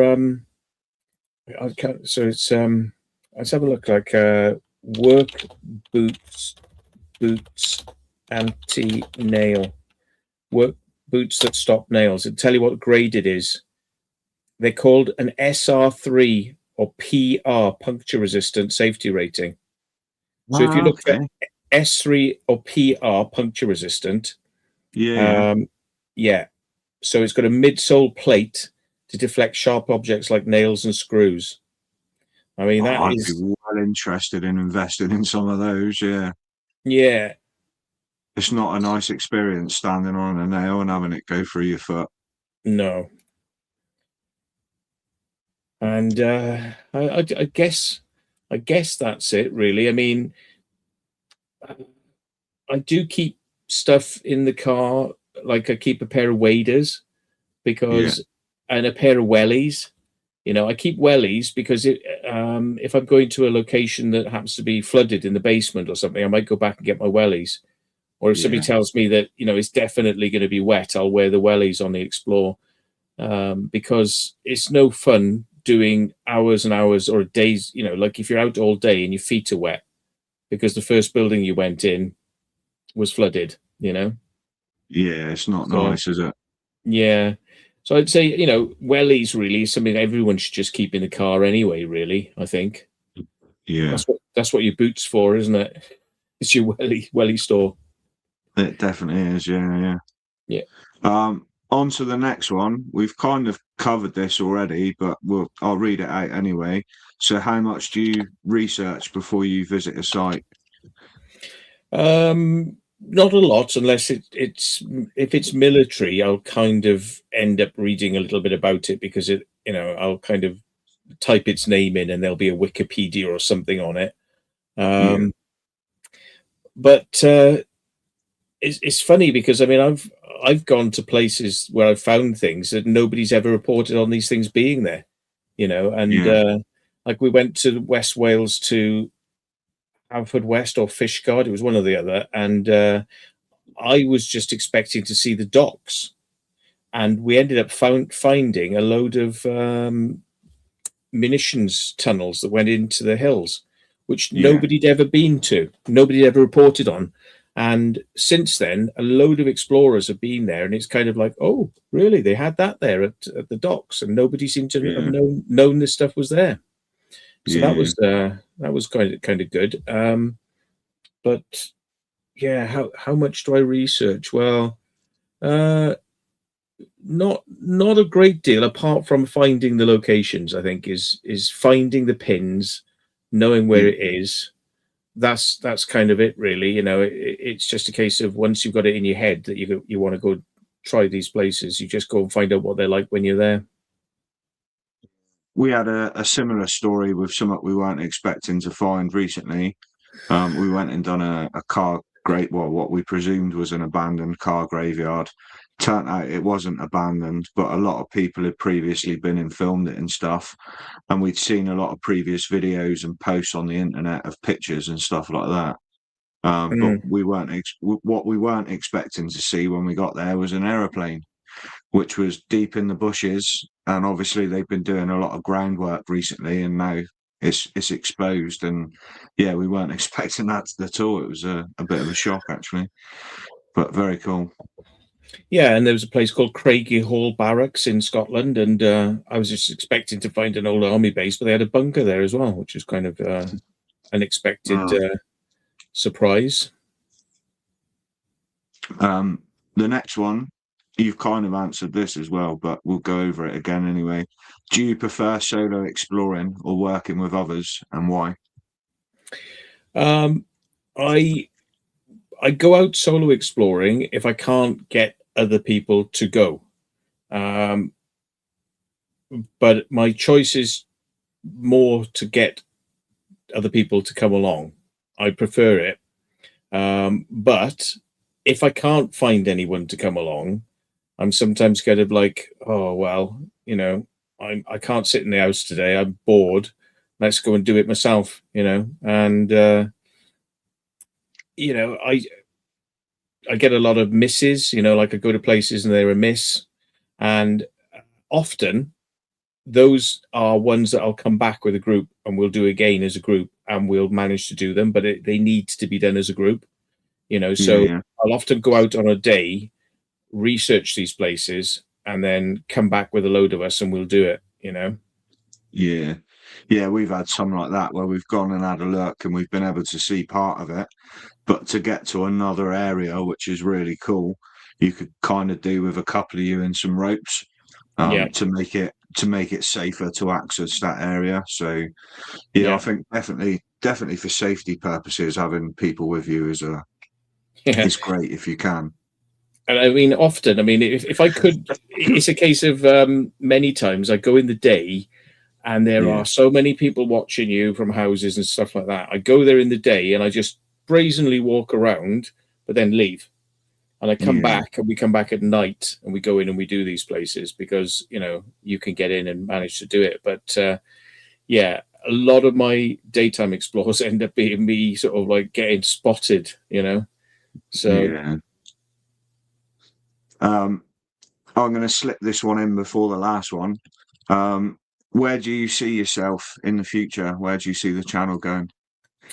Well, I keep telling myself I'm going to go and do some stuff abroad, but it's just finding the reason and time to go and do it, really. I'm procrastinating about getting down to doing it. I'm just going to have to go and do it. And I think I will probably end up having to do it by myself because I just won't be able to get people to do it when I want to do it or in a reasonable amount of time when I'd like to do it, you know, like. So if you plan something, I mean, people aren't just quite as prepared to drop what they're doing and just go and do it, you know. So I think it's going to I will end up doing it on my own, you know, seeing some of these places. I would like to bring other people along, but it's just, you know, you can't just drop the gauntlet and then other people just jump to attention. And some people have got jobs and responsibilities, or they can't get the money together or whatever at that particular time to kind of, you know, to do it. But it works out okay for me in some respects because it means that I can sleep in the car and I can just travel as much as I want and then stop, you know, maybe have a sleep, you know, whereas when you've got people with you, you'd want to be like continually on the go because, you know, so it's quite nice really to be able to do some things on your own because, you know, I could drive somewhere, feel a bit drowsy, have half an hour sleep, wake up, carry on doing some stuff, you know. And that's something you really can't do when you're in a group. Doesn't work well. That one. What sort of countries are you eyeing up for the future?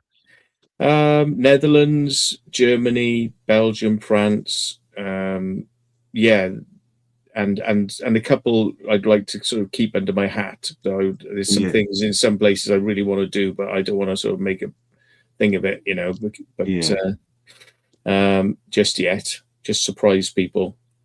yeah, But yeah, yeah, definitely. and they're saying, do I ever think I'll get to Ireland? Well, I've been to Ireland, but I didn't. When I was there, I didn't see an awful lot that I thought I'd want to go and explore. So I'll have to kind of look at pins in Ireland to see what's there. Yeah, but there's definitely some stuff, in the Netherlands, Belgium, Germany that I want to go and see. So Yeah. And then we're on to the the last question, which is its own little beyond urbex category. So outside of urban exploration, what other projects or interests are you currently focused on? well, I am revalidating my pilot's license Yeah, because it's motivated by people saying to me, like, we've seen your flying videos, why aren't you doing that still? It looks really cool, you should be doing that still. And I'm like, yeah, I suppose I could, but I'm going to do it a different way this time. I mean, I actually owned my own aircraft, yeah, and it wasn't expensive to own the aircraft and to insure the aircraft, and to do you have to do the permitting each year. But when things go wrong, you have to do it. yeah, So I'm thinking it's going to be much better that I go in with a club group, yeah, and that way I can get to fly, and my hands are off all of the yeah, maintenance work, because that's handled by somebody else. So I think I'd yeah, rather go and do that now, because I've done my fair share of modifying and doing things to keep the aircraft in up to spec. Be nice to just not have to do that and just go flying, just turn up and yeah, fly. Yeah, yeah. But a bit like the classic car clubs, you put so much money in, and then you all get so much allotted time per year, and you can kind of just pick your dates. Oh, I'm going to want it then, and just go out on it when you want, sort of thing, and then not have the responsibility of maintaining it all. And yeah, yeah, very cool. yeah. So that's kind of that's basically it, I think, at the moment. I've got a lot more free time on my hands because I've got no dog now. My That dog. was going to be my final question. So Yeah, I was debating whether to bring it up or not because I know it's very sad. Um, Angel was obviously a massive part of the channel, yeah, and everyone knew and loved her. Um, yeah. do you think there'll ever be another dog on the journey? Well, I'm not saying there won't be, but it was something that was always causing me to have to be back, and or I had to be back because of the dog, or I have to find somebody to look after the dog, which is, it's always putting other people out. So Yeah, it used to cloud my kind of vision of what I could do, and I've been able to do some things that I just wouldn't have been able to do recently, because I don't have to think about the dog being there, So it's liberating for me to have that knowledge I can do more stuff. But, I still think to myself quite a lot. I think, like, I miss having a dog. I miss the yeah, company of having a dog. But it is a massive, no. If you're single, like I am, and you haven't got anyone else who can look after the dog, then you've got to turn to sort of like other people who are, your friends, but not necessarily always wanting to do it. You know what I yeah, mean? yeah, So I think that for now, I'm going to just try and make the most of doing what I can do without the dog being there. So yeah, yeah, yeah. and I do miss her. Maybe something to look at in the future. Yeah, Like you say, use the time now while you've not got the responsibility, to maybe get some of the things that you wouldn't have been able to do, and then maybe a bit in the future when the time's right for you. Yeah. So yeah, because she was an amazing dog. She was absolutely lovely. Yeah, she was very friendly with people. She Yeah, hated other dogs, yeah, so you couldn't really let her get near anybody else's dogs. So she was a little tinker for, wanting to attack other dogs. But yeah, yeah, I mean, I definitely think that if I get too old or infirm to explore, I'll have a little yeah, dog, you know what I yeah, mean, yeah. as company. But that's when I'm definitely not able to get around anymore, and sort of do the things I used to do, and I'm more housebound. I'm definitely going to have a pet again. Yeah. Yeah, yeah, cool. Is there anything else before we go into covering what social media platforms and stuff you're using? Is there Yeah. anything else you want to talk about before we go into that, and then other questions from the audience? Um, Not really. I mean, I suppose there's going to be things that are going to bring up more responses if we go to the questions. I'm fine. We can just go for the questions if you want. Yeah, yeah. Well, we'll. What's before that? What social media platforms are you using? Oh, right. I use Facebook for a private group, which anyone's welcome to join, but there are some rules on there about sort of, we don't want people arguing or putting sort of problematic stuff up there. So we say keep it civil, on that. So you can find that on, I think it's on the bottom of each one of my videos. It tells you a few links of how you can contact me. There's my email address is on there, and yeah, I'm on Instagram, but I hardly ever remember to post anything up there because I'm not the world's biggest photographer, Yeah, and so yeah, I put a lot more stuff up on Facebook. I dabbled with TikTok. Oh yeah. God, and it did my head in. So I decided to not bother with that. I Familiar.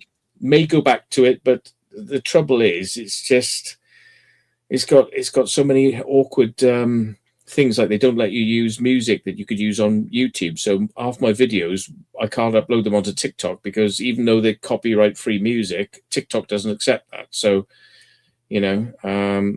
Yeah, and I find that I can't even stream through TikTok because you're just not allowed to do anything on TikTok. You Yeah. can't smoke, you can't vape, you can't swear, you can't, so it doesn't really give you the opportunity to have that platform to, build an online, presence really. Yeah, I mean, I used to years ago not swear in my videos, and I've just, because it's not in my nature not to swear, I've just decided to just, oh well, just to hell with it. I'm going to swear the way I speak, and Yeah. it's a lot easier to edit if I don't have to edit that stuff out, because it used to bore me having to cut the swearing that I naturally would do. I don't seem to be able to help myself when it's just me with a bunch of friends. I can't help but swear. Yeah. And I just leave it in now. I'm just like, Yeah. well, that's me, warts and all. That's what I'm really like. I swear like this. I think a lot of people Yeah. do, but they expect you not to do it, when you're on videos, Yeah, I find I do it more in a group as well. Like you say, there's a video I'm editing for this Saturday coming up, and I've been watching it through, and yeah, there's a fair amount of swearing in it. But there was a big group of us, and I don't know, when you're with a big group of mates, you just feel a bit more natural, don't you? And yeah. you can feel you can be yourself a little bit more. Yeah. And it probably doesn't help my channel, because I've said to other people who've done pretty well with their channels, I said, my advice to you would be, if you want to sort of keep on the right side of the algorithm, is don't swear in your videos. But then Yeah, I'm not trying to climb my way to the top of the pile of being the biggest YouTuber out there, so I just don't care about it. yeah, It's like I've just seemed to have got to 70K. Goodness knows how, because at the moment I'm getting so few subscribers per month. I worked it out that for me to get from 70K to 100K is going to take me 15 years. Blimey. Yeah, that's how crap it is. And I just don't know whether it's because YouTube are holding me back in some way, but yeah, it's going to be a long time for me to get to 100K. I'm fairly sure of it, unless something changes on YouTube. But yeah. Well, I think you're a very well-known guy that's paved the way for a lot of people that have got into it. Like I said on my podcast with Vacant Haven, you and Vacant Haven were the two people when I first started watching YouTube videos, were the first videos that I was aware of, and I started watching you and I started liking your videos and carried on following you. And it wasn't because you were the biggest, most popular people out there, because there are people out there with bigger channels with lots more subscribers.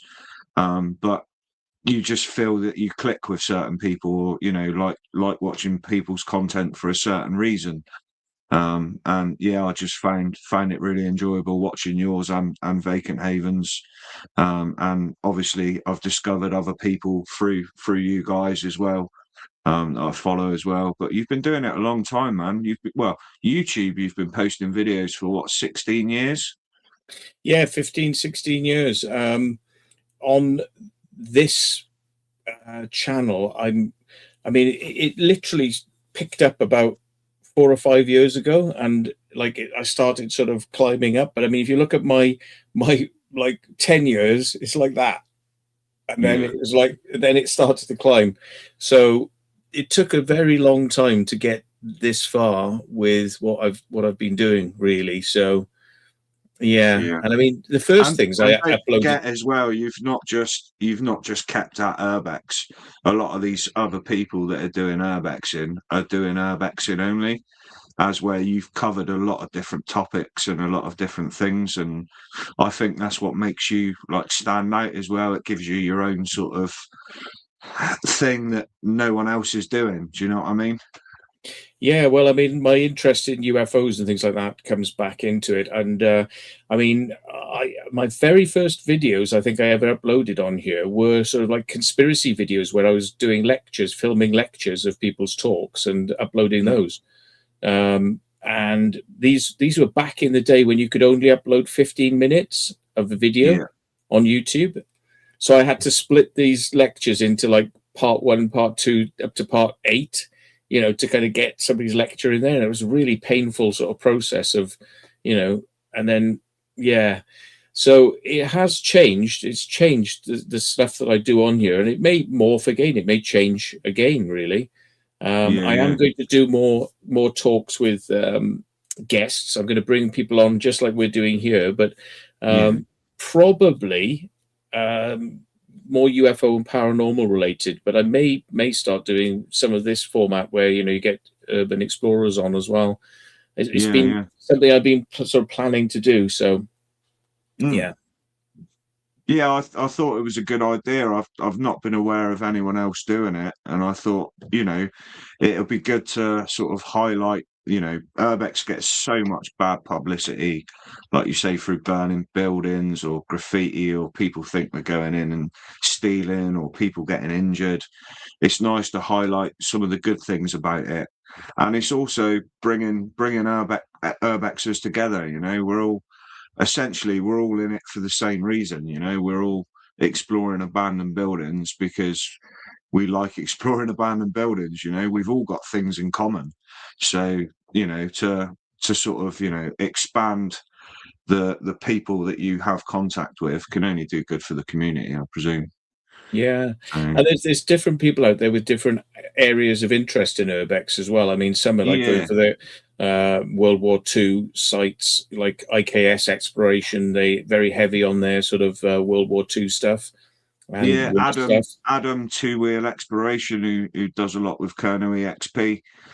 He pretty much just does the military side of things, but I still see that as urbex, because I'm hoping he was going to be on the channel a few weeks ago, but he had something come up, so hopefully I'll be able to get him on soon. And he said, well, I'm not really an urbexer, he said, because I literally only do the military stuff, really.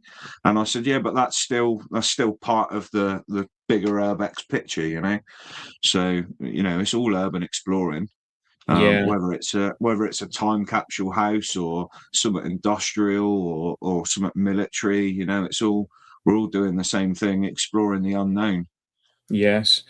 Yeah, there's even people who sort of like wander around the countryside, you know, and I class that as urbex Yeah. as well. You know, some people who just they don't see themselves as urbexers because they're like, oh, I'm going to walk this historic walk from A to B, and I'm going to talk about the churches along the way, and this village was famous for this, and da da da da.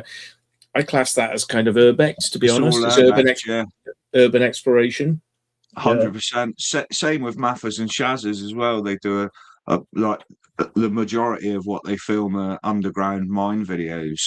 And he said, "Well, I'm more rurex, like rural urbex, than I am urbex." But like you say, it's all part of the bigger picture. It's all urban exploring, whether you're underground, overground, you know, Wombling free. We're all Wombles of Wimbledon.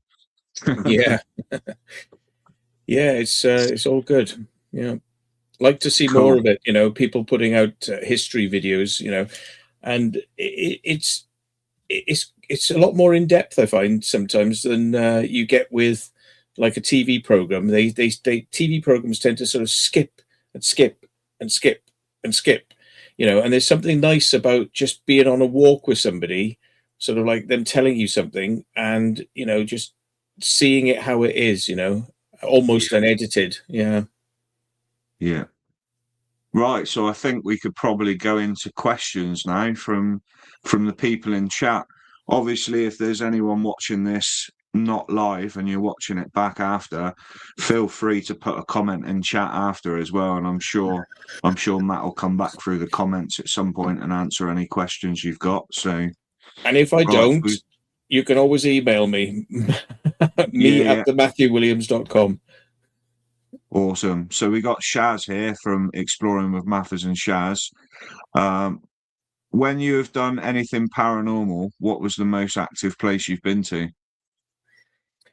Ooh, the one where I had my trousers pulled down by a spirit, which was weird. That was the Bristol Royal Infirmary, which was the children's hospital. And we were in the basement there, and we were sort of calling out for the spirits, you know, and something. And the K meter was going wild, you know, so there was something there. And whilst people were standing around me and people were looking at me, with, you know, I was filming, so my like hands were you know in use, but my trousers just went whoosh down, and I actually had two pairs of trousers on, and I had a wallet and keys, and the trousers were done up quite tightly.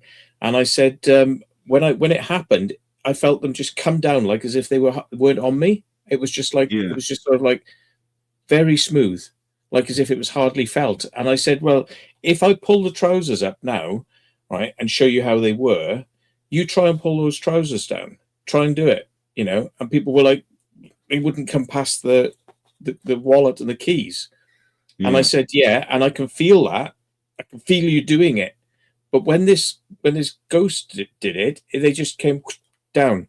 But there was another pair of trousers on underneath. Lucky, because I don't tend to wear underwear. I go a bit camo, you know. So if the trousers, if it'd just been one pair of trousers and they'd come down, I'd have been in trouble because I'd been standing there in front of a load of explorers with my tackle out. But yeah. So, yeah, first guys, Matt Williams doesn't wear underwear very often.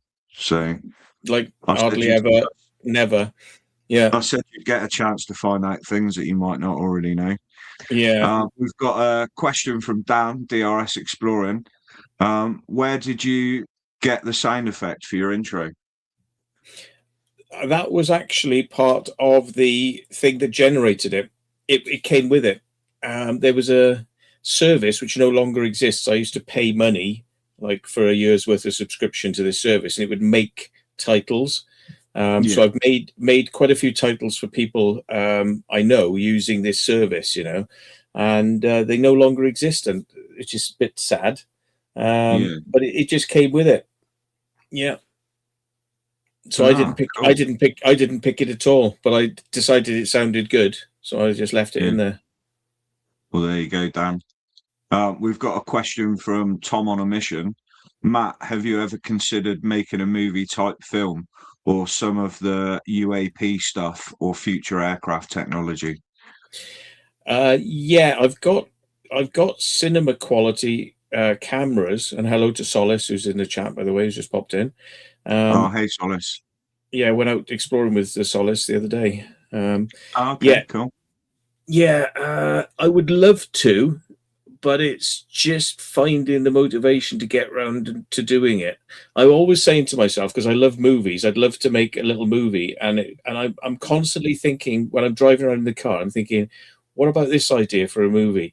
What about that idea for a movie? What about this idea? I'm always, when I'm driving around, that's a thought that's bombing through my head all the time. I never Yeah. write things. I never write these things down, and I can never remember what they were the next day. Well, yeah. On that, mentioning that, me and Captain Cornish Adventures might have something that might interest you in the future, because we've been asked to make a movie type sort of thing for the people that own the Maker Heights complex. And they want us to cover everything military in the area, including all the stuff in and around all the dockyards and stuff as well. And they reckon they could get us access to everything. They've even said they've got one of the rooms up there with a load of filming equipment and stuff in that they want us to go and have a look at in sort of preparation for it all as well. So that's always something, if you fancied getting involved in, that you'd be more than welcome to. I'm not sure what Maker's Heights is, by the way, but it's so you've got, it's basically, it was all the defences that were protecting the Plymouth Sound. So you've got Redoubt number 4 and 5 up there, which we've been given access to already. There's loads of like fortifications, and yeah, it's all to do with defending Plymouth Sound. Nice. So yeah, anything there's like that, any of the forts that are in that area, we'd pretty much get access to, and anything military within the dockyard area as well. Well, it sounds interesting. I mean, if you need a hand and there's something I can help you with, then let me know. Even if it's if it comes down to editing or possibly a bit of filming. I mean, obviously drone work I'm pretty good at. So if there's something I can do and it's reasonable for me to get down, I'll come down and do it. Yeah. Oh, brilliant. We've got a question from Colonel EXP. What's your favourite part of the UK? I quite like where I am, to be honest, which is why I live here, which is Wiltshire. I love the scenery. I love the hillsides and soft rolling hills, and obviously with the crop circles, there's a lot of history, and with me, so I really do like this area.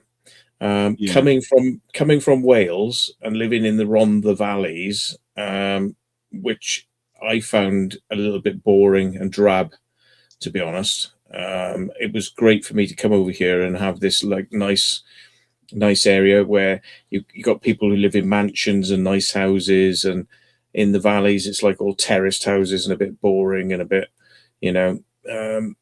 nobody in Wales as well. Like, no, everybody's got this psychology of like, I've got no money, I can't do anything. Yeah.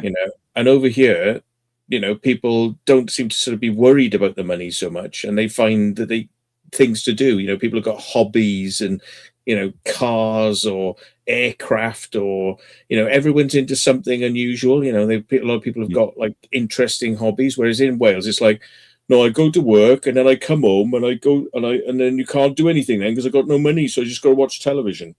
And everyone's kind of like that same sort of mentality. So I was really keen to break away from that in South Wales, and I'm not saying it's like that everywhere. And I suppose it's the circles you move in, but there wasn't very much. It was very little. And I mean, I was a projectionist in a cinema in Pontypridd. Now that cinema's closed down. It's an abandoned building, effectively. I've been thinking, would there be a way to get in there and explore it? But I don't think there is. But I mean, so much stuff has closed and shut. And I mean, I think basically for about 25 miles, there's no cinema, you know, in the valleys.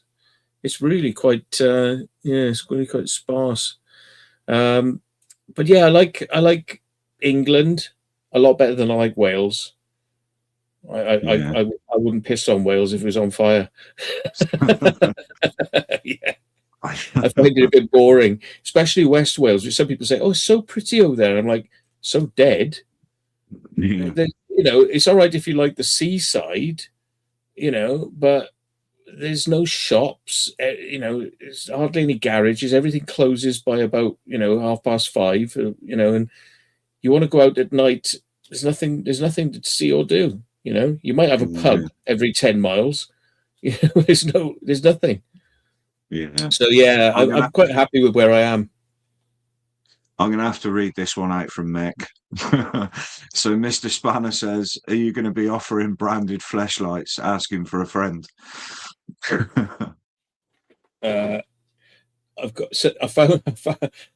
found this thing in a mate's house. That's all I'm going to say, right? And I said, "What's that doing?" And he said, "Nothing." And I said, "Oh, I'll have that then." So yeah, but yeah, I'm getting a collection of weird implements, but don't know what to do with them. Yeah, when I finish with it, Mick, you can have it. Don't worry. I was going to say, I'm sure Mick will be able to tell you what to do with them. He probably knows. We've got a question from Crafty Corner with Soph. What made you want to give crop circles a try? I'll answer that in a second. I was going to say, hey, Mick, when you get really famous, you could do a product line of arse lights. Yeah. Right, crop circles. What made me want to start doing that? Well, weirdly, even though I used to read these books on the paranormal, I wasn't a believer in anything years ago. And then I had a sighting of a UFO when I was going over to do some video work. And this was in the old days when it was camcorders on your shoulder, you know, those sort of big camcorders, and you had to go to a video studio where we had like the video decks where you shuttle the video back and forth and edit like that. And I was doing work in a video studio, driving across the mountain, and I saw this triangular light sitting on the side of the mountain, and I didn't realize that I'd seen it for 5 days, which was kind of weird because I remember going home and doing stuff and not thinking about it, and then it was like literally something. It was like having a bucket of water chucked in my face, like cold water, and like a realization came across me. Shit! When I went across the mountain the other day, I saw that triangular light, and what was that? And then I couldn't work out what the hell it was, and I'm like, why am I only thinking about it now? 5 days later, that was really weird. I couldn't understand how I wouldn't have been thinking about it the whole time since I'd seen it. And it made me start to think more about what these things could be. And my brain switched into a mode where it was kind of like, well, maybe these things are real. Maybe people do see these weird things. And, you know, I've become one of them now. So I kind of have to believe in it, really. So I got heavily into the UFO research then. I wanted to meet the witnesses to these things and document it. And then I started doing my magazine and talking about a lot of the people that I met and writing about it for not only my own magazine, I was writing for other magazines as well. And I became known as a UFO researcher, and I became in demand when TV programs and radio programs wanted to talk to somebody who was into the UFO subject. I would get phone calls, you know, will I do this interview and that interview and this sort of stuff. So I was doing a lot of this stuff. But funnily enough, even though I was heavily into all this stuff, I'd never heard about crop circles. And in the books I was reading, crop circles were in there, but I must have just like skimmed that thinking, oh, what's that crap? That looks like crap. You know, not an interesting enough story for me to look into. And then I saw a lecture by Colin Andrews. We were putting on a conference in Cardiff, and Colin Andrews is one of the foremost researchers into crop circles. And when I listened to his talk and what he was talking about, the way that there were things found in crop circles, there was no way that people could make them, and unusual energies and blah, blah, blah. And it was in Wiltshire. which is not very far across from Wales down the M4, and you're in Wiltshire. So, it's quite an easy place to get to. It's not very far. And I thought, well, I'm going to go down and check this out. So I went down and started researching the crop circles in the same way as I was researching UFOs. I was looking into it. And I found out quite quickly that a lot of the things that were being said about what crop circles were and the types of things you'd find in them, i.e. no damage, you would have bent stems but no crease marks and things like this. And I was finding lots of evidence of damage in the crop circles, and I didn't think that it was being reported truthfully. Yeah. So either that or people had their own opinions, and it wasn't, there was a big difference between what I was seeing and what was being said. So I decided that I would experiment with, to be certain, to know that it was definitely man-made, I would make some crop circles and see what people said about them. And lo and behold, the stuff we made, which was nothing to write home about at the beginning, it was very simple stuff, and people actually believed that it couldn't be made by people. And these researchers and experts are coming out and saying, oh, yes, this is definitely full of energy and people couldn't have made this. But eventually, through time, it took me a long time to kind of come to this conclusion, but I believe we were being guided to do certain designs for certain reasons by something else up there. And the energies and things that are found in crop circles are there afterwards. It's put there afterwards. And I implore anybody who wants to go and experience the paranormal to go and make crop circles, because I've had more paranormal things happen to me since making crop circles than ever I've done standing on hills looking for UFOs. So. Oh, wow. Yeah. Yeah. Might definitely be something we have to give a go to at some point, Mr. EXP. Yeah. To give the paranormal investigations a bit of a ramp up, maybe we should get involved with making a couple of crop circles first. And in the same way, if you approach ghost hunting with the same sort of mentality as you do crop circles, and you basically ask, you're asking for something, like when you ghost hunt, saying like, communicate with us, we want to speak to you. Well, you do the same thing with crop circles, and you're basically asking somebody upstairs, give me the inspiration to make this crop circle, and we want to communicate, show me, give us a sign. And you do the same sort of thing, and then you do the crop circle, and you see the weird stuff that happens after you've made that crop circle or during making the crop circle. Weird stuff happens. So very interesting. I am a believer as well. This is very, very much so. I've only been on a couple of paranormal investigations, but it's definitely something I want to do a lot more of in the future, for sure.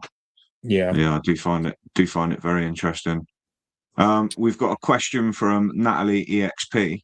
So, what's the most memorable explore, and which was the funniest? I think one of the sort of funniest ones was taking Dan and some famous YouTubers like Steve Ronin and I think was Josh there on that one as well. I can't remember. It was Josh, Steve Ronin, and Dan. I took them underground to see the Red Door at Corsham, and we were in for several hours underground. And I got confused because I had a compass with me and a map, and my compass was misdirecting me because I had my gimbal. Now, years ago, when I used to go down there, like I said, I wish I'd taken a camera with me all these years and years. I've been doing explores down there before I started doing my channel. Never took video camera down with me. Took photo cameras, but not video. And so those cameras didn't have magnets in them, but a gimbal has very strong magnets to actually, keep the gimbal in place. And it was affecting the compass. So I was holding the compass here and a camera in this hand, trying to work out where I am on the map. And the compass was getting pulled towards the gimbal. So we were going round and round in circles, and I was like, I couldn't work out where we were. And everyone was getting scared and freaked out. And I was like, I was cool, I was like, no, we'll get out. You don't worry, because I've been down there so many times. I know that this kind of like mentality of like, where are we? Are we going to find the way out? And you just have to find some known routes that you're on, and then you'll be fine, sort of thing. But seeing the reaction of the others, which was like mild panic to say the least, that was kind of interesting. And considering I actually think a lot of Steve Ronin's work, having him down there and me effectively kind of like fucking up and getting everyone lost, that's the way it appeared at first. But I got everyone out in the end. We got out, and there were a lot of relieved faces when we were finally out. Yeah, I'll bet. Mm. We've got a question from My Guinea Pigs Are Awesome. Big question, Matt. Did you ever get into Pittards in Yeovil? Really want to get in there, but I'm never down that part of the country. We didn't get in there, but we saw through the cracks in the shutters and whatnot that it's all been cleared out. It's just an absolute empty shell now. So there were cameras there, and the cameras were shouting at us, telling us that they could see us and whatnot. And so I decided that, we could have climbed on the roof and seen if there was a way in. But to be honest, looking through, it's one of those, if you can get into a warehouse and wander around, even if it's empty, it's worthwhile. But when you can't get in there, alarms are blaring, and you've seen through that there's actually nothing inside. Yeah, it's probably not when I'll go back to. It's just not worth it. But it's actually one of my members' videos is the explore around the Pittards place. I just haven't put it out yet. It will come out eventually. I'll have to watch that out now because I'm a member now. I joined the other day. So if anyone's not a member to his channel, I do recommend it because you are one of the creators that does put a hell of a lot of bonus content out for your members. So it's really worth doing for sure. Yeah, there's a lot of stuff on there that you won't get to see unless you are a member. So there's a lot of videos. I mean, I must have had about 4 or 5 months of videos, which I could only put. Well, if I put out 2 a week, But I've been putting out recently. I've been putting out 5 or 6 a week to try and get the backlog down. To kind of bring it back in line, because some of these videos people are saying like, hang on. Are these videos coming out? And I'm like, well, yeah, but I don't want to like stick out 20 videos here and there. But yeah. Question from Mathers from Exploring with Mathers and Shazers. On the video with Exploring Within, where you had the dispute with the angry farmer, was that trying to get into Bethnal? Bethel, yes, Bethel Quarry. Bethel, yeah, that's it. That was the Bethel Quarry one, yeah. And I mean, we came back again and got into that field, no problem. Didn't encounter the farmer on another occasion. You can actually go in through the front door of Bethel at the moment because somebody, God knows how, has either dug out the earth or smashed the door in, and basically the big metal front doors let you in now, and you can just wander straight in. Unless that's changed, you could just go straight in and have a look. Yeah. So you don't have to climb down that big ladder, which is still there, but that farmer put a load of thorny bushes, specifically really thorny ones, like very nasty thorns, and just piled them up against the building that was the entranceway. But you can still climb over the thorns if you so desire. Yeah. Well, the farmer and his mate they weren't very happy, were they? No, he wasn't a happy chap, and he was like, I'll fight you. And I'm like, mate, I don't want to fight you. And it's like, there's no need for that, man. It's like, and I'm not going to go punch in an old age pensioner anyway. It's like, not that I would want to punch anyone, but especially not an old age pensioner. Yeah. We got a question from the Unveiled Brothers, Dave. Matt, when did you lot do Cineworld in Weymouth? Was there a couple of days before and seen you lot coincidentally uploaded the video on it? Lol. It was months ago. It must have been about 3-4 months ago, perhaps. I think it was fairly cold when we went there. So, yeah. Mike says 5 months ago. There we go. Because he was there as well. Yeah. That was a disappointment. We got in the building, climbed across the roof, got in the building, went down this set of spiral stairs, and it's like, hang on, Where's the cinema? It's just like 4 massive walls, like, reaching nothing. No trace of any cinema, just 4 concrete walls. Everything had been gutted out of it and turned back to a warehouse building, So, Yeah. yeah. Also another question from Dave. How do you have so much time and resources to go everywhere and do all the spots all over the place?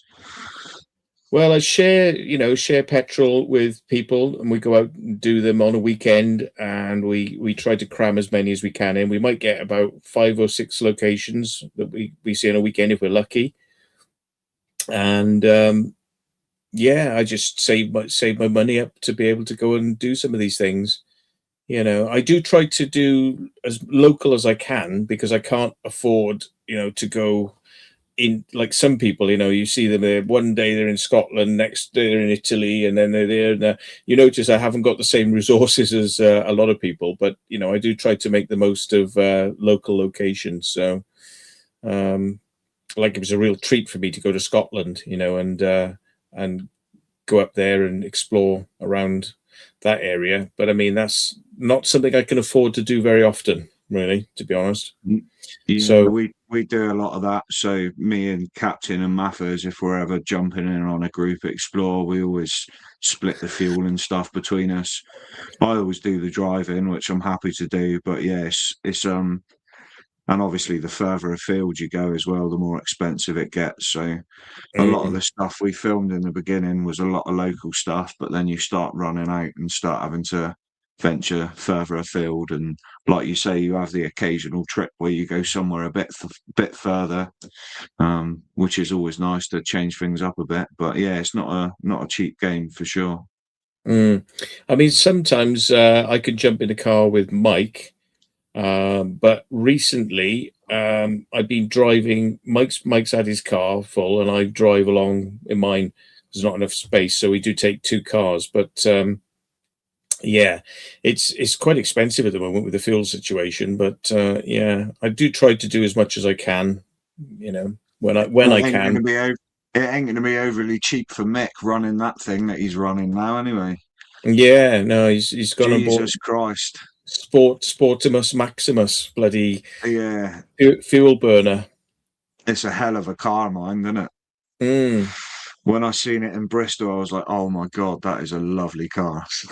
Well, I hope he gets it out of his system and goes back to his cheaper car, because he probably going to regret that eventually, I expect. It's even. Go on. Yeah, no, I did say to him, I said, like, well, have your fun, but I think you're going to get pissed off with the bills in this thing. Yeah, it's not going to be the cheapest to run. He did say he's got a drift button in it, and he's aware of my previous drift experience. So he was probably joking, but he did say I could give the drift button a try at some point. Be interesting. Yeah. But yeah. Kerno's asking me, do I have my motorcycle still? Yes, I got it, but it stopped running, and I just haven't got round to taking it out my mate so you can have a look at it. What motorbike is it you've got? Yamaha. What is it? TR 250 or something? Yeah. Yeah. I forget the bloody model number on it now. Yeah. Cool. Yeah, Kerno likes his motorbikes. Yeah, it's good fun to go up, because I've got the Salisbury Plain right behind my house, and I've literally done every inch of the Salisbury Plain. Yeah. So I've kind of, that's what it was for, was to explore the Salisbury Plain, and I've kind of done it now. There are lots of other hills and places nearby, but the Salisbury Plain is quite open. You can get around it. So I'd have to kind of work out. I was thinking South Wales, I could go on some of the mountains in South Wales, take it down to South Wales and do some of the mountains I used to do as a kid, and take you to places that I walked to. But like, I wouldn't like to walk to them again, because they were bloody, it takes you forever to get there and forever to get back. But on a bike, you could be whizzing up there. So if I don't do it with the motorbike, I might do with the electric bike. Yeah, I've been considering getting one of those like off-road electric scooters to fold up and keep in the back of the car. Yeah, for some of the longer journey ones. And I'm thinking as well that my electric scooter will be quite handy when I go flying, because one of the things I've done in the past is I fly to some location, but you get there and then you've got no mode of transport to get from the airfield to go into town and just explore, you know? So it might be useful to kind of use the electric scooter to kind of scoot me from the airfield, go and do something, and then scoot back and then just fold it up, put it in the passenger seat of the aircraft and come back, you know? Definitely. Welcome in, Sax Urban. We've got a question from Natalie as well. Matt, on the Portsmouth trawler video, did you know it was Pompey shouting armed police, or did you believe it was the Guinea police? For a second, a part of me thought, oh shit, maybe it is the armed police. And then I realized that it was probably somebody messing around. And I think I kind of, because I can't remember now. My reaction was kind of like, I was like, yeah, so, or something like that. I was sarcastic with them, and they were like, you know, armed police, get your hands in the air, and I'm like, yeah, whatever, you know. And they're like, hands in the air, hands in the air. I said, well, how much do you want me to put? They're already in the air. How much more can I put them in the air? You know, and it's like, and I thought, this is somebody taking a piss here, you know, or something. I can't remember what it was now, but there was some sort of silliness to it. But I think I sussed out who it was. I can't remember now. I think I did. Right. Is there anything else you would like to cover? No, I mean, that's the thing, you see. I mean, I've done so many videos, like some of it is kind of, my memories of it blur slightly. You know? But Matt, do I remember the dressing gown reveal? Do I recall the dressing gown reveal? The dressing gown reveal. I don't know what that is. I can't remember now. I've done some silly videos on my channel sometimes. I don't know. I'm going to wind people up. I did a video once where I was in the bath. I thought I'll do a live stream in the bath, and I didn't realize the camera angle was seeing more than I was seeing on the screen, and it actually saw my genitals. That was not intentional. That was not intentional, but yeah. Sax Urban says, Matt, I watched a lot of your videos during COVID. Did you ever get any backlash from being out, and especially urbexing during lockdown? Well, we met the police quite a bit, and they were pissy with us because they said, well, what you're doing out, you shouldn't be out. And I said, well, I'm earning money from these videos, so it's technically a job, so I'm allowed to be out doing the job. And they said, it's not a real job. And I said, well, maybe I think that being a police officer is not a real job, but it's all a matter of opinion, isn't it?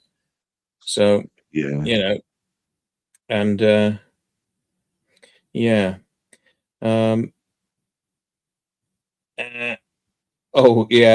Mike says, oh, the day I took my 360 camera out of my bike and had a piss sausage fest.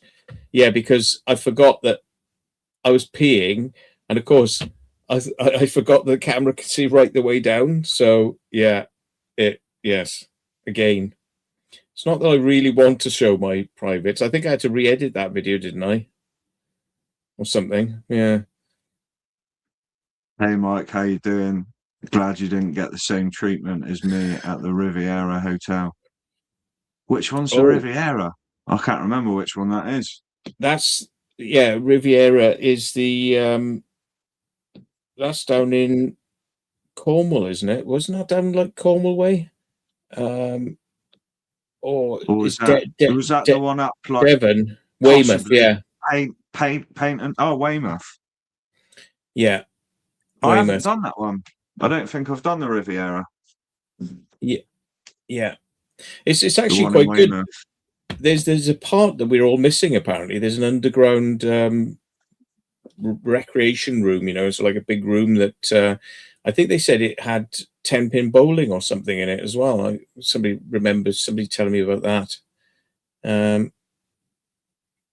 But yes, we got in there, and then the security came out and they ushered everyone else out, and I let him go and usher them out whilst I went in and did a sneaky around the building, you know. So yeah, couldn't get to all the bits though. There was some bits that was sort of sealed off from other bits, you know, couldn't get through. Got attacked by 5 French mastiffs and ended up on the news. Jesus.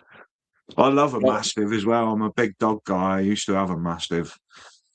Yeah, well, they were food bowls and water down on the floor in this room that I went into, and I was like, "Where's the dogs? Where's the dogs? Where's the dogs?" And there didn't seem to be any dogs in the building at all. So I'd heard about sacks.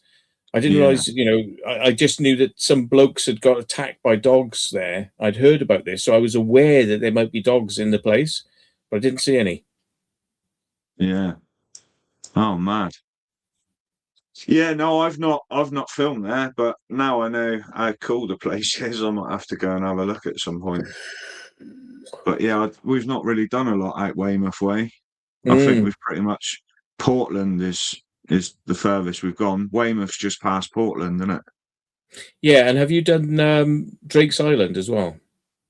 Nah, it's on the list. We've been waiting. I got the boat at the end of last year, right at the end of the season, and then the weather started getting really bad. So we've been waiting for the better weather to start doing some of the water missions.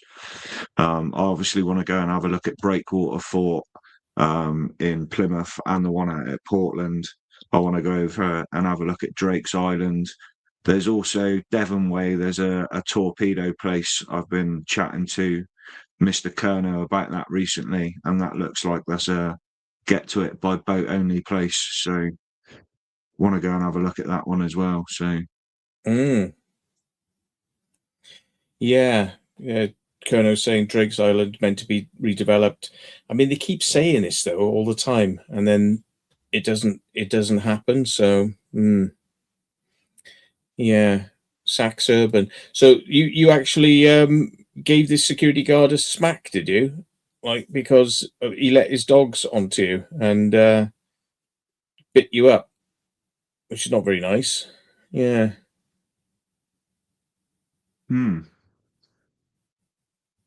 Yeah. Oh dear. Yeah, it's not nice, you know, having dogs like that loose, especially security dogs, because they are meant to be under control. yeah. So yeah. He said he didn't. He was in shock, to be honest. Yeah. Yeah, Sax Urban. Well, I never met that guy that actually escorted everyone else out, because I managed to sneak around him and get in, have a look, and then get out.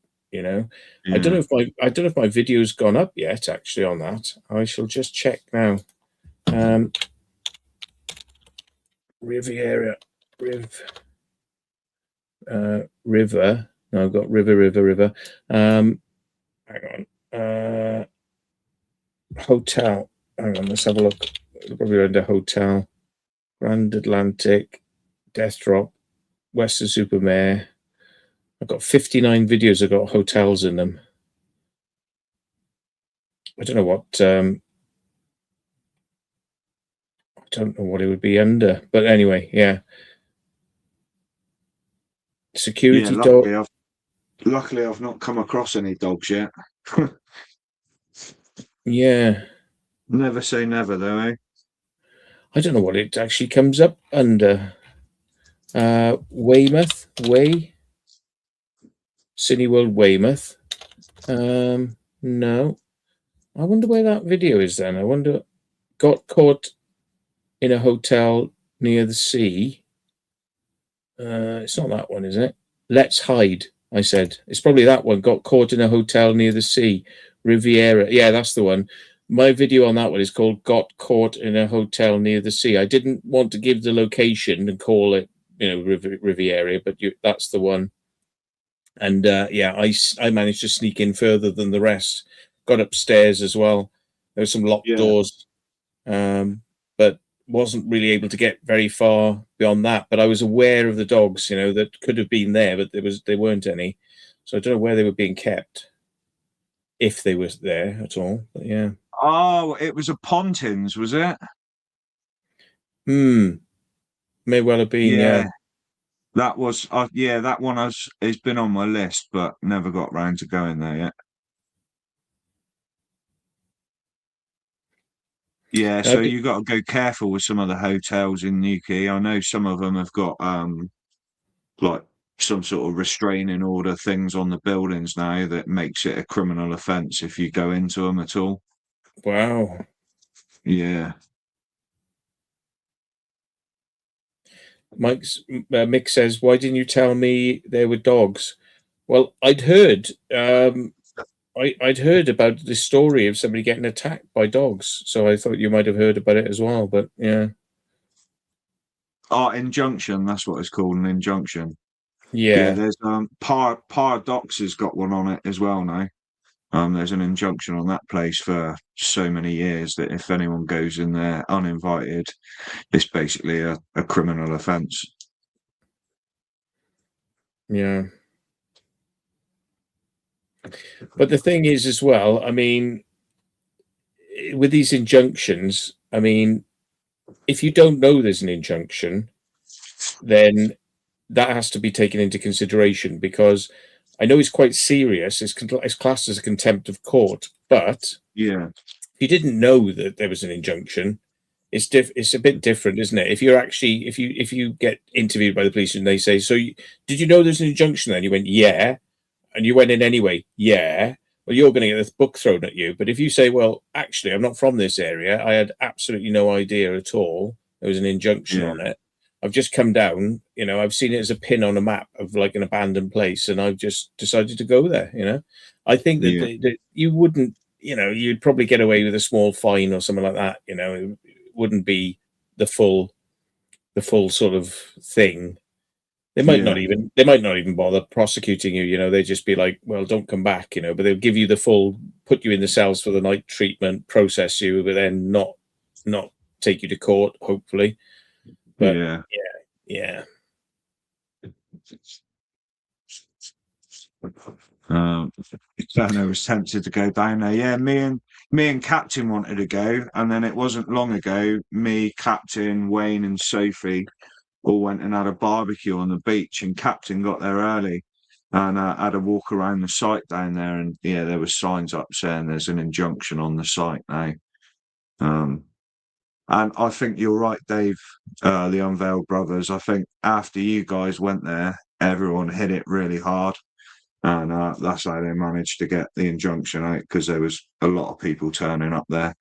And obviously part of the site is still active, so it's not fully abandoned. But yeah, you could probably get away with it if you could, if you said, I didn't know there was an injunction, otherwise I wouldn't have come in here. And I'm sure there's not a sign on every corner of every fence, there might not have been a sign the way that you've come in. Do you know what I mean? So I didn't realise, actually, Sax Urban is saying that British Airways had an injunction on it. I didn't know that, because I've been there several times. I wonder when that was then, because I got escorted out of there with Josh. Oh yeah. Yeah, took Josh there, managed to get in and around most of the places, but some of it had been sealed up. The aircraft hangar, where they actually had the aircraft, where you could go inside the bodies of the aircraft for training. Yeah. And that had been kind of boarded up, so you couldn't get in there anymore. And that was a shame. But we got in the buildings, and we got to the simulators. So yeah.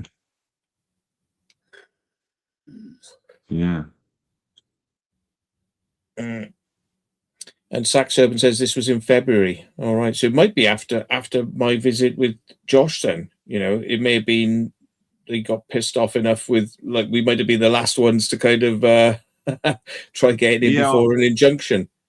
I wonder whether the injunctions are quite a recent thing that they've been able to get out or something, because I didn't really hear of anywhere with injunctions back in, like, when I first started, like a year and a half ago. But now I'm starting to hear of more and more places with injunctions. So I don't know if it's a recent thing or people are I've heard just of more aware of it now. there's injunctions on buildings in Canary Wharf because people were going up onto the roof so often. Yeah. And so they put injunctions on some of those places. Okay. But I think, if you've got money and you're running a place, it's just a drop, it's just a drop in the ocean to pay a bit of money to get an injunction. But if you're an abandoned building where there's not much money floating around, to take something like that to court and to get a solicitor and all that is just not really worth it for them to do it. But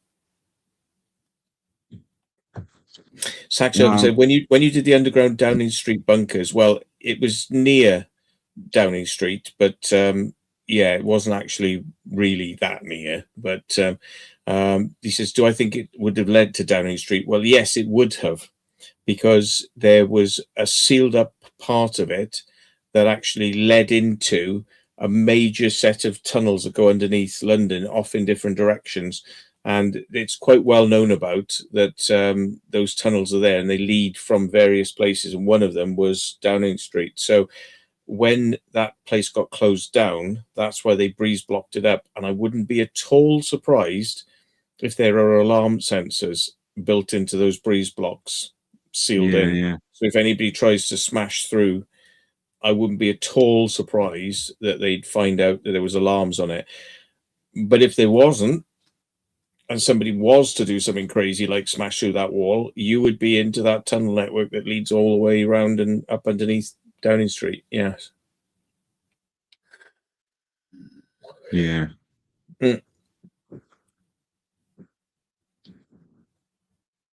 Yeah.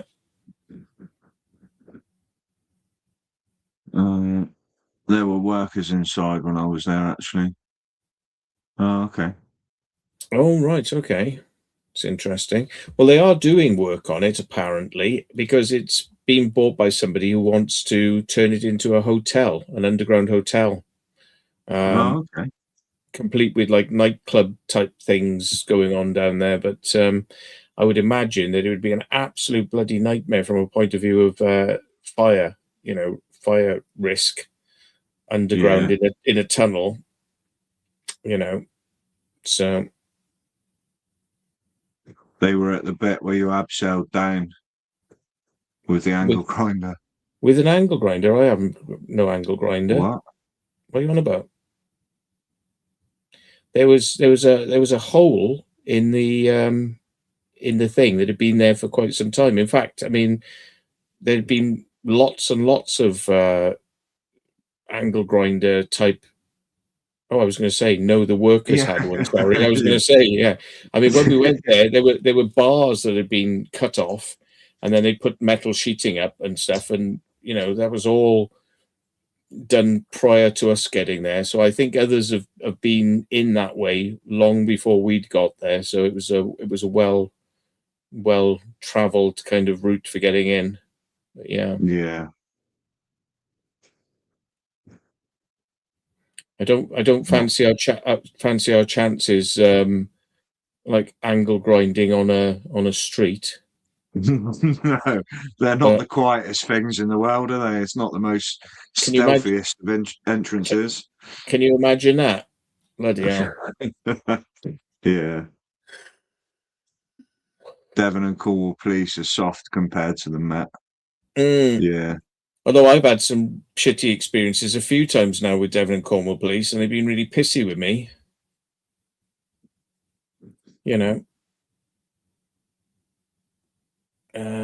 Matt, that reminds me, how many BNE allegations would you reckon you have estimated? Must be a lot considering your status. Oh, I mean, well, it depends what you mean. Police allegations? I mean, I've been arrested probably about 10 times and spent a night in the cells, out of that lot, Devon and Cornwall had us for going into abandoned Catholic school in Okay. Torquay, and they said we'd broken in, but they actually kicked the door in to get into the building. So they kicked the door in, and then they said that we had broken in, and we said, no, you just did that. We haven't done that. That door was locked when you came, like, you know. And anyway, they took us away. My dog was in the car. They put my dog in a kennels for the night. And then they fucked me around, which is something the police like to do sometimes, is to screw you about. So they let me out at 4 o'clock, knowing that I wouldn't be able to get to the kennels that night, and I wouldn't be able to get to my car that night. So I had to spend an extra day in Torquay and then pick up my car the next day and then get my dog. So, you know, no charges, no charges at all. They're just like, oh, no, we're letting you go. No, fine. That's okay. But they just felt it necessary to arrest us and take us to the cells for the night, you know? Yeah. So, same thing we had down in a courthouse near, Fareham? Fareham, near Portsmouth. And we climbed on the roof. And next thing you know, we had a bloody police helicopter over us, shining a light down on us, and like loads of police down the underneath. And we said, it's all right, we're coming down. We came down, they arrested us, took us to the cells, and that was with Vacant Haven. Vacant Haven had to spend a night in the cells with me. I remember that, yeah. Yeah. Yeah. So, I've done the Berkeley and painting. Yeah.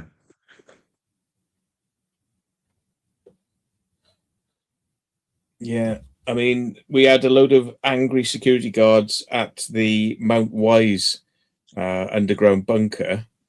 Oh, didn't you just? Yeah, they were screaming and shouting, and I ran and tried and sort of thought I was jumping from one ledge to another, and the ledge was like, I don't know, 15 foot beneath it. So I went out into the air expecting my feet to land, and it didn't. I went, whoa, bang, smashed my camera lens off. I was really in pain, and I just got up, grabbed my camera lens parts, chucked them in my pockets, and carried on running. And I got to this wall, and the bloke was shouting to me. He said, "There's no point climbing that. There's nothing on the other side." And I said, "Well, that's bloody weird because it's the way I came in." Yeah. And I was trying to jump, and I fell. And I tried to jump again, and I fell. And I tried to, and I thought he was going to catch me, and he was getting so close, and I just managed to get like the grip and got up on the wall. And then I just said to him, like, "All right, see you, mate." Just jumped down the wall and got away. But yeah. I think you were with, was it Plymouth Derelict Unearthed on that one? It might have been. I think it was exploring with Matty, and Diggers, his mate Diggers, and they were kicking off with the security and vice versa. I just decided best to get out there, because I think one of them told him to get down on the floor or something. Yeah, and he was like, "No fucking way, mate! I ain't getting on the floor." It's like, you're not the fucking police. Fuck off! You can't tell me to do that. Yeah. Oh, see, I F-bombed. Yeah. It happens, mate. It happens. They're cheeky bastards, though. Those security guards, like, literally say, like, "Get down on the floor." It's like, yeah, I'm not listening to you, but you can do one. Yeah. Have we got any more questions, guys? Because we're approaching the 3 hour mark. We're approaching. He needs to go to the toilet again soon, Mark, as well. Have I heard? You did, Matt. Yeah, and Vale Brothers. Yeah, have I heard anything from Plymouth, Derelict Plymouth Unearthed since my last explore with me? I haven't really gone on explores with him, but I did keep in touch with him, and I actually went to Plymouth 3 or 4 months ago, and I actually popped in to say hello to him, see how he was, and he's doing well, but he hasn't had any motivation to go and do any more videos. He's kind of like put it to one side now. So, and I said it'd be good to see him out, doing some stuff, because we did do a load of stuff together, around Plymouth, and it was good fun. Good Yeah, he fun. seems a nice bloke. He is, yeah, very nice, yeah. Yeah. But he was working as a security guard for a while, and I think they cottoned on to his urban exploring stuff, so he got aggro from that, Yeah. Do you So plan to use the boat soonish? Mr. EXP asks. I am planning to get it pumped up, make sure it's holding air, and make sure it starts. And Solace wants to go and have a look at one of the Plymouth forts.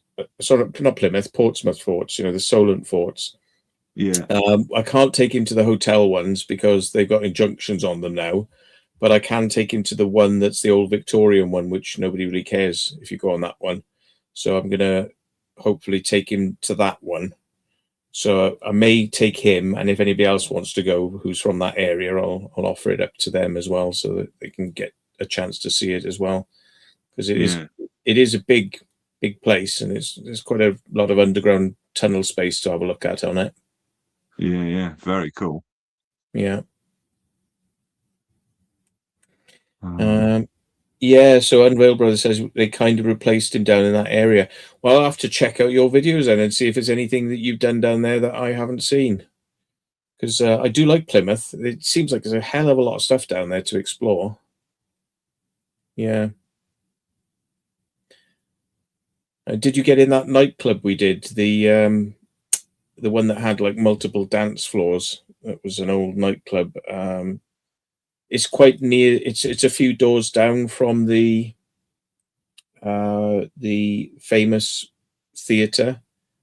The what was that one called now? It might be called Millennium. Yeah. Oh, yeah, that's opposite side of the road from the Palace Theatre. The Palace. Yeah, that's right. Yeah. Well, I don't. It's not the opposite side. It's the same side, isn't it? But further down. Oh, is it? He says Millennium is refurbished now. Oh, right. Okay. Wow. The Dance Academy. Well, the Dance Academy was in the Palace, wasn't it? That was actually that was in the Palace theatre. Theatre, Yeah. Yeah. But just a few doors down from it, there was that one, and we got in round the back. So, I'm saying, is that Crash Manor? I don't know. Lee Carter says, where did I get the idea for the secret vault? I think you need to rewind to the beginning of the video and rewatch. It was the name was carried on from a magazine I used to do called Truth Seekers Review. So Truth Seekers, The Secret Vault is my video footage version of the Truth Seekers Review then, in many respects. But yeah. Not to be mistaken, because there is other Truth Seekers stuff that's come out recently, which you're not linked with. Is that right? There's quite a lot of truth seekers out there. Yeah, but I was one of the early ones, I think. So, yes. Yeah.